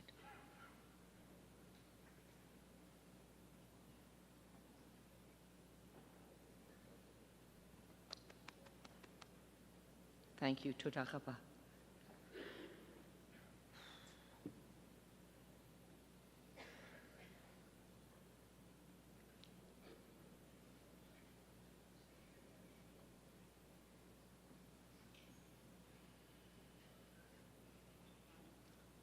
Good. Nisan Just was born in 1876 in the town of Zhikov, Poland. He had a fine singing voice and would lead the Sabbath and the Jewish holiday prayers in the town's synagogue. The story is told that a Hasidic rabbi of Vizhnitz, he was Ukrainian, Rabbi Yisrael Hager, on a visit to Zhikov, heard Just in the synagogue, and he was extremely impressed by him, to the point that Rabbi Hagar invited Just to move to his synagogue in Transylvania. Just did, and he quickly became the head cantor in that synagogue. As such, Just began to write his own liturgical compositions. So moving were his pieces that Jews from other towns would come especially to hear the nigunim sung at that synagogue. With the Nazi occupation of Hungary, Nisan Just, like all the Jews of his town, was interred in a ghetto, and in 1944 was deported to Auschwitz-Birkenau, where he was murdered. According to survivors, however, the nigunim of the ghetto were sung in that camp, lighting up the Jewish soul, if only for a moment, in the midst of all the unspeakable horror.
you for that stirring piece. We are deeply mindful of the historic significance of the date of 27 January 1945. Soviet forces liberated the camps of Auschwitz, Auschwitz II-Birkenau, and Buna Monowitz. The events of the day continue to resonate over time. Marking this significant date, we invite His Excellency Ambassador Vasily Nebenzia, permanent representative of the Russian Federation, to deliver brief remarks.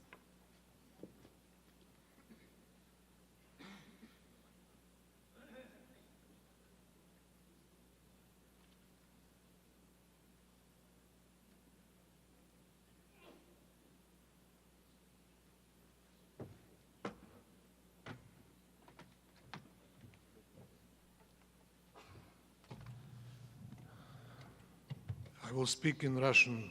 Those of you who need translation, please use your earphones. The English channel is one. Уважаемые бывшие узники концлагерей и все пережившие Холокост. Уважаемый президент государства Израиль, уважаемый генеральный секретарь, уважаемый председатель Генеральной Ассамблеи, коллеги, дамы и господа. Мы собрались сегодня, чтобы вспомнить об одном из самых страшных преступлений, совершенных за всю историю человечества — Холокост. Уничтожение евреев по национальному признаку стало результатом нацистской идеологии расового превосходства. Она берет начало в бесчеловечных колониальных практиках и доводит их до ужасающего совершенства. Мы вспоминаем о жертвах Холокоста сегодня, 27 января, в день, когда самый крупный лагерь смерти Аушвиц-Биркенау, он же Освенцим, в котором было уничтожено как минимум 1 миллион евреев, был освобожден Красной Армией, сыгравшей ключевую роль в установке беспощадной машины уничтожения. В лагере смерти узников, включая новорожденных детей, уничтожали в газовых камерах при помощи газа циклон Б, который впервые был опробован на советских военнопленных. Однако в системе лагерей Освенцима людей не только уничтожали, на них зарабатывали, и не только нацисты, которые вырывали у жертв золотые зубы и срезали волосы, но и крупные немецкие компании. Так, например, Auschwitz-III был по сути филиалом химического концерна IG. При освобождении лагеря не использовались авиация и артиллерия. 231 советский солдат и офицер отдал свою жизнь за свободу узников Освенцима. Вместе с солдатами следовали советские врачи, имевшие опыт восстановления изможденных голодом жителей блокадного Ленинграда. И именно сегодня, 27 января, мы также вспоминаем 81-ю годовщину снятия блокады Ленинграда. Более чем 4,5 тысячи узников Освенцима в первые же часы и дни получили медицинскую помощь. Среди них Отто Франк, отец знаменитой Анны Франк, кавалер 2 орденов Красной Звезды, старшина медицинской службы Мария Каракосова, вспоминала о том, что глаза худых людей с почерневшей кожей светились от счастья, от того, что наступило их освобождение, что они были свободны. Командир взвода лейтенант Василий Васильевич Громадский говорил, что освобожденные узники плакали, обнимали нас, рассказывали, что тут уничтожены миллионы людей. «Я до сих пор помню», — писал лейтенант, они нам сказали, что одних детских колясок из Освенцима отправили 12 вагонов. Они показали нам трубу крематория и сказали, что там сжигали людей. Ева Мозес-Кор, румынская еврейка, пережившая опыт над людьми в концентрационном лагере Освенцим. В своей автобиографической повести «Близнецы Освенцима» описывает день освобождения так. Утром 27 января впервые за много недель наступила полная тишина. it was completely Мы надеялись, что это и есть то самое освобождение. Но как оно выглядит на самом деле, никто не знал. Около 3 или 4 часов женщина выбежала ко входу в барак и закричала: «Мы свободны! Мы свободны! Мы свободны!» Свободны? О чем она? Все рванули к выходу. Я встала на верхнюю ступень. На меня падали огромные снежные хлопья. Я видела всего несколько метров перед собой. Снег шел весь день, накрывая грязной серой освенцем ослепительным белым одеялом. «Ты не видишь, там кто-то идет?» — спросила девочка постарше. И тут я увидела их. Метров в 6 от нас сквозь метель пробирались советские солдаты. Их форма почти полностью была покрыта снегом. Они молча двигались к нам по хрустящему снегу. Вот они подошли совсем близко, и мы увидели, что они улыбаются. They looked at us like they were smiling. Were there smirks or smiles? I tried to find out, then peered closely and saw that they were indeed smiling with real smiles. Joy and hope then welled up inside of us. We were finally safe and we were free. Мы свободны, Crying мы and свободны, laughing, we ran up to the soldiers, hugging them. A shout rose from the crowd. We are free, we are free. There was laughter mixed in with tears, and this was a sound of celebration. The soldiers themselves could not hold back the tears and laughter and hold us back. They gave us cookies and chocolates, and these were the most delicious cookies and chocolates in the world, and that became for us the taste of freedom. And I am certain that children who took the sweets then from the hands of Soviet soldiers could not imagine that a few decades later the decisive role of the Soviet army in the victory over Nazism and in putting an end to the Holocaust would start to be questioned, that the country where Auschwitz was located would demolish monuments to the soldiers and officers of the Red Army who liberated that country and the death camp, that representatives of the state that brought liberation from the Nazi death machine would not today be invited to the commemoration events in the former camp. Auschwitz prisoners could not have imagined either that Nazism and neo-Nazism would begin to rear its ugly head in many parts of the world. As was pointed out correctly so by the Secretary General of the United Nations, nor could they see that the days of liberation from Nazi Jews would be declared days of mourning, that monuments and streets would appear named after Waffen-SS veterans, that neo-Nazi marches would be held, and the veterans of the anti-Hitler coalition would be forbidden to wear their decoration and insignia. And this is why we annually submit to the General Assembly a resolution on combating the glorification of Nazism. The memory of all the victims of Nazism, including Jews, at least half of whom were citizens of the Soviet Union, is sacred for us. And this is why we are convinced that it is our common duty to preserve the truth about the Holocaust and other crimes of the Nazis and their accomplices, particularly the genocide of the people of the Soviet Union. This morning, we sent a letter to the Secretary General of the United Nations, which we requested be circulated as a document of the United Nations General Assembly and Security Council. In the attachment to this letter, we can find an extensive compilation of evidence of recent acts of glorification of Nazis and their accomplices. We must not forget that without the great victory of 1945, there would be neither the United Nations nor the world as we know it. It was the countries of the anti-Hitler coalition that took up the name of the United Nations, and no one has the right to consign this fact to oblivion. I thank you.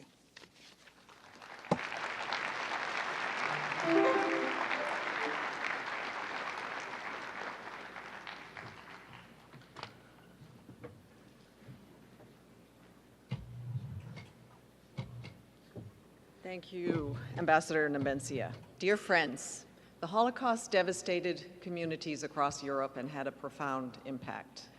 We now call on His Excellency Ambassador Stavros Lambrinidis, Head of Delegation of the European Union to the United Nations, to deliver remarks.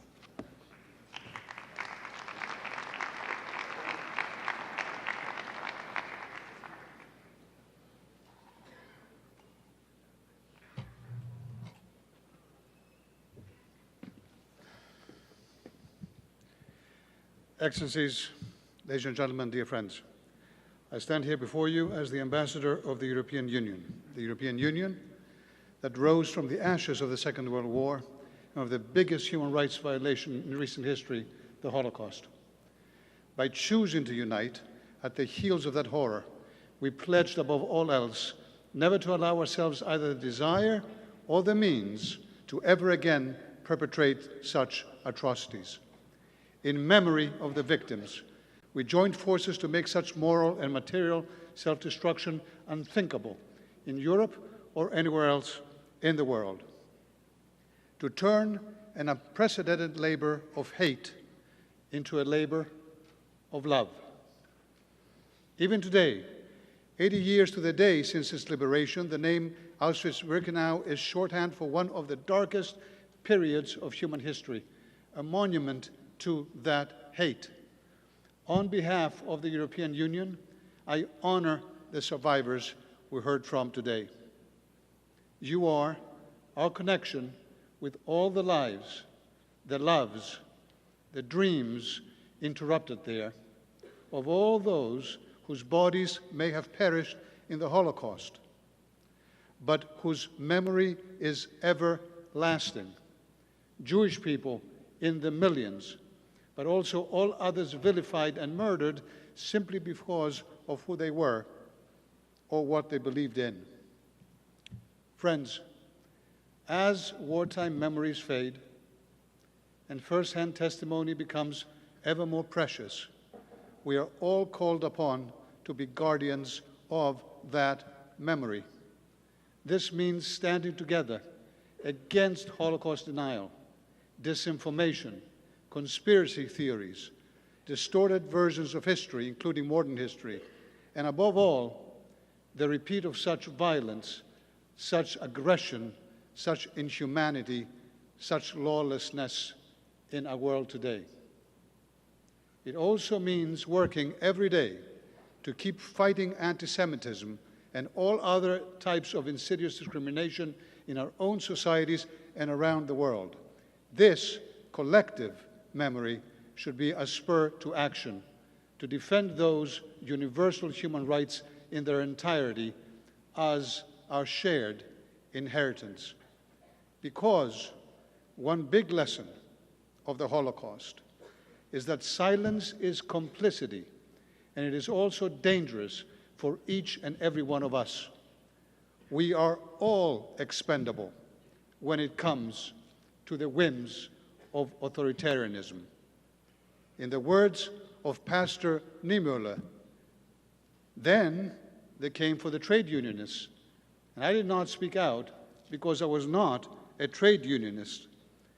Then they came for the Jews, and I did not speak out because I was not a Jew. Then they came for me, and there was no one left to speak out for me. The great Nelson Mandela put it differently, but no less powerfully.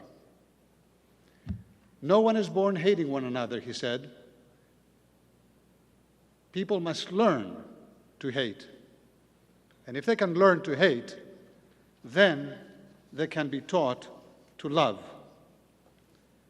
We are proud to be here with you today to keep this memory alive. And let us hope that commemorations like this one can teach us day by day more and more how to love. Or, as Ms. Mueller put it, maybe teach us how to recognize and maybe to become ourselves those kind eyes. Thank you.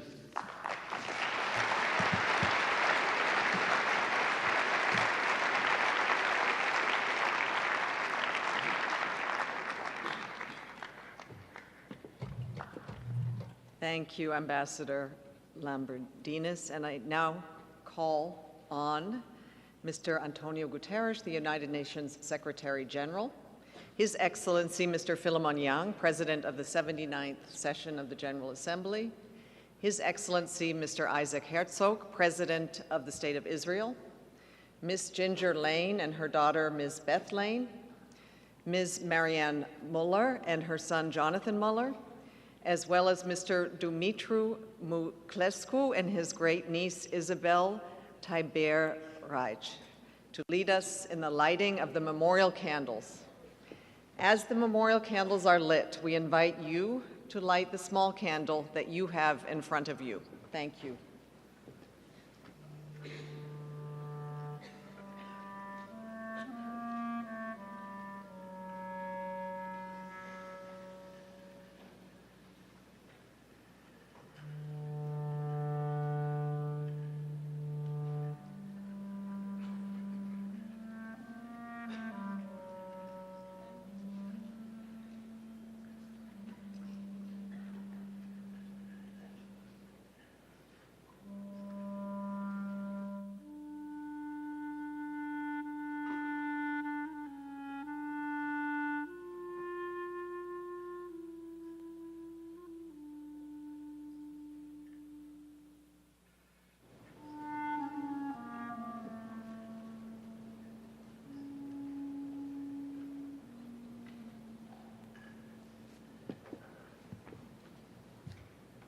Thank you. I will now ask our guests to kindly make their way back to their seats. And while you're doing that, I would like to welcome Cantor Eric S. Freeman from the Yeshiva University, who will recite the memorial prayers. And I ask all of you who can to please stand and rise. Thank you.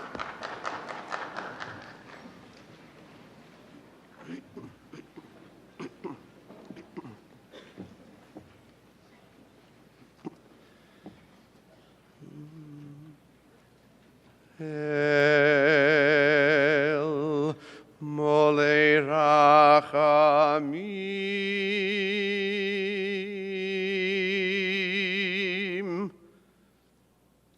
Shochein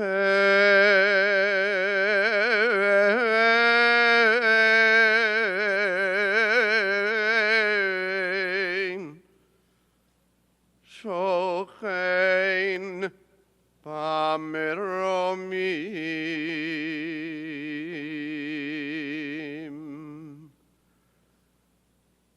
Hamitzei Minuchanechana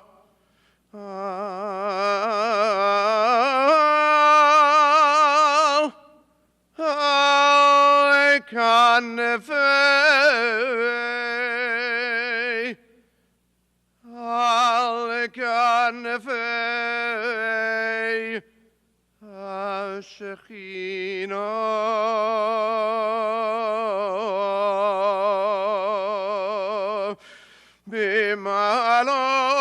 Bimalos Kedoshim Uteharim Kizahar Harakia Mazirim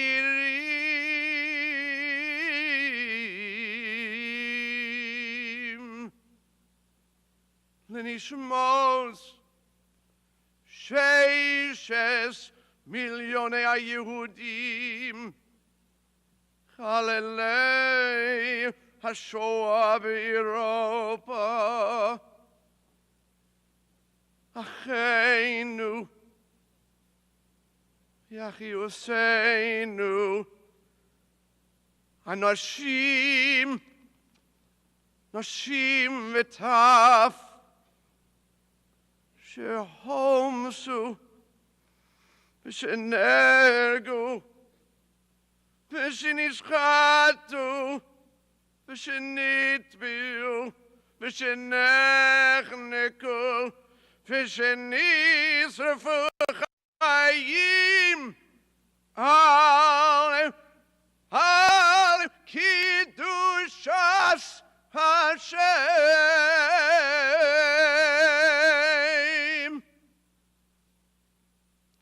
Auschwitz Birkenau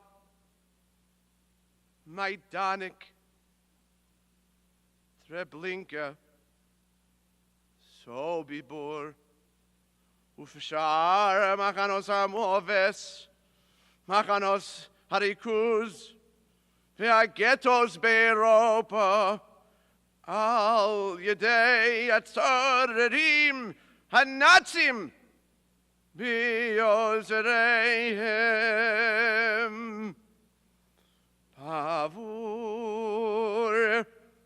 בעבור שכל העם היהודי מיומוס העולם מתפללים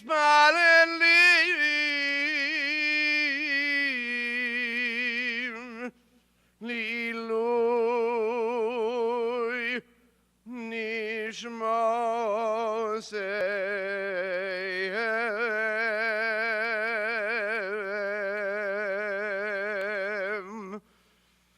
בגן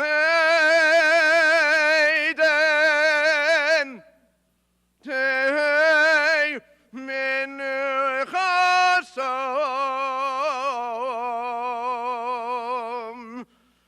לכן בעל הרחמים יסתירם בסתר כנופת העולמים,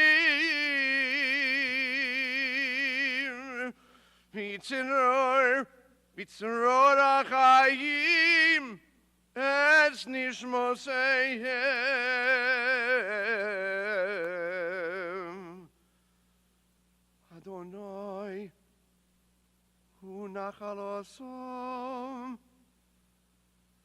וינוחו בשלום על משכבותיהם.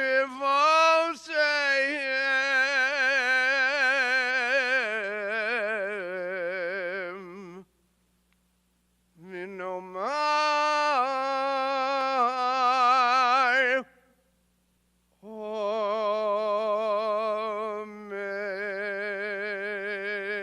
אמן.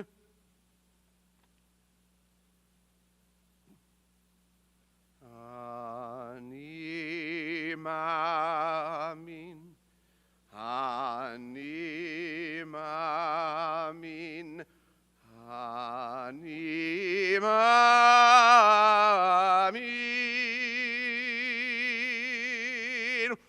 באמונה שלמה בביאת המשיח, בביאת המשיח אני מאמין, ואף על פי שיזממיה, עם כל זה אחכה לו, עם כל זה אחכה לו, בכל יום שיבוא.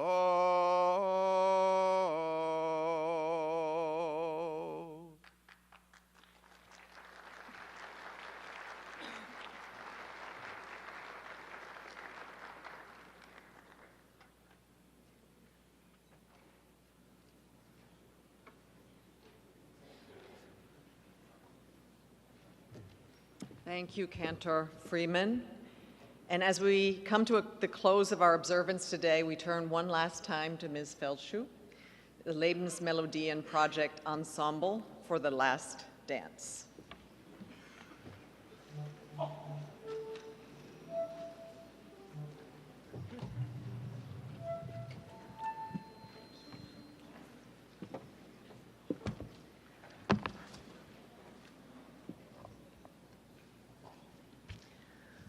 The Last Dance by Shmuel Borenstein. It is my final stop, Auschwitz. Here, there are no more options.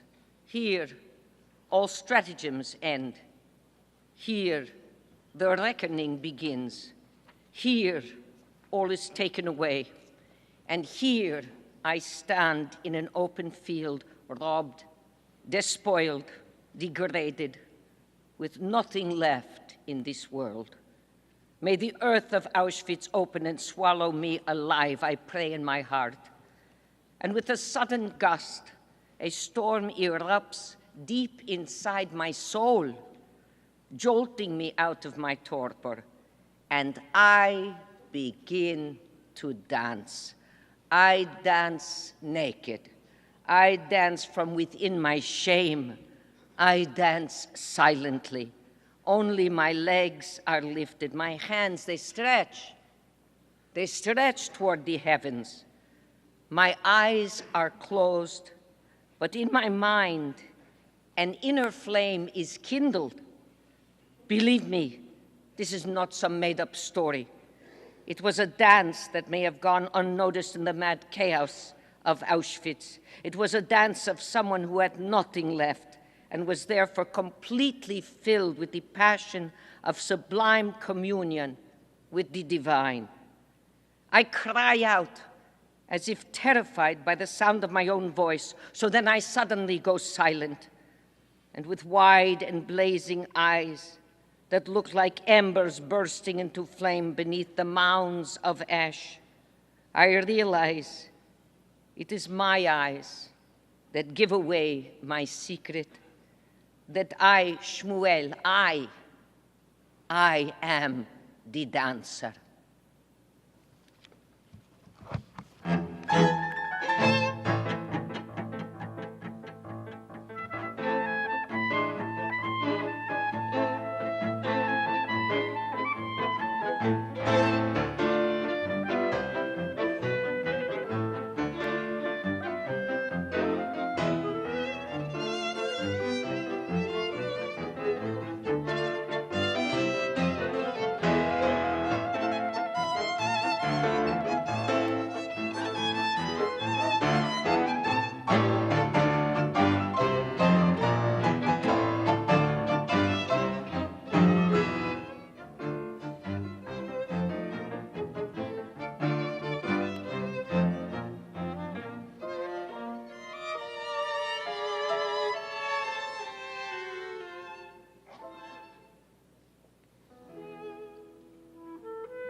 Thank you very much, Nur Ben Shalom, the Lebensmelodien Ensemble, Ms. Feldschuh, for bringing back to life and into memory the voices and the sounds that the Nazis sought to silence forever. Thank you. Friends, much has changed in the last 80 years, and much sadly remains the same. We have not yet defeated prejudice, while hatred and war continue to scar and maim and kill. And we stand in the shadow of ongoing suffering, death, and destruction across the globe. So today and every day, we ask ourselves, and particularly after a ceremony like this, what can we do?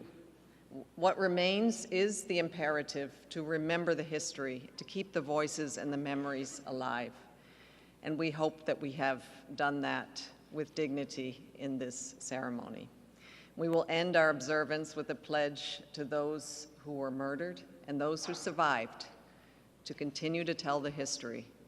We will never forget, we will remember, and we will work together and do all that we can to build a world that is just, in which all live in peace and in dignity.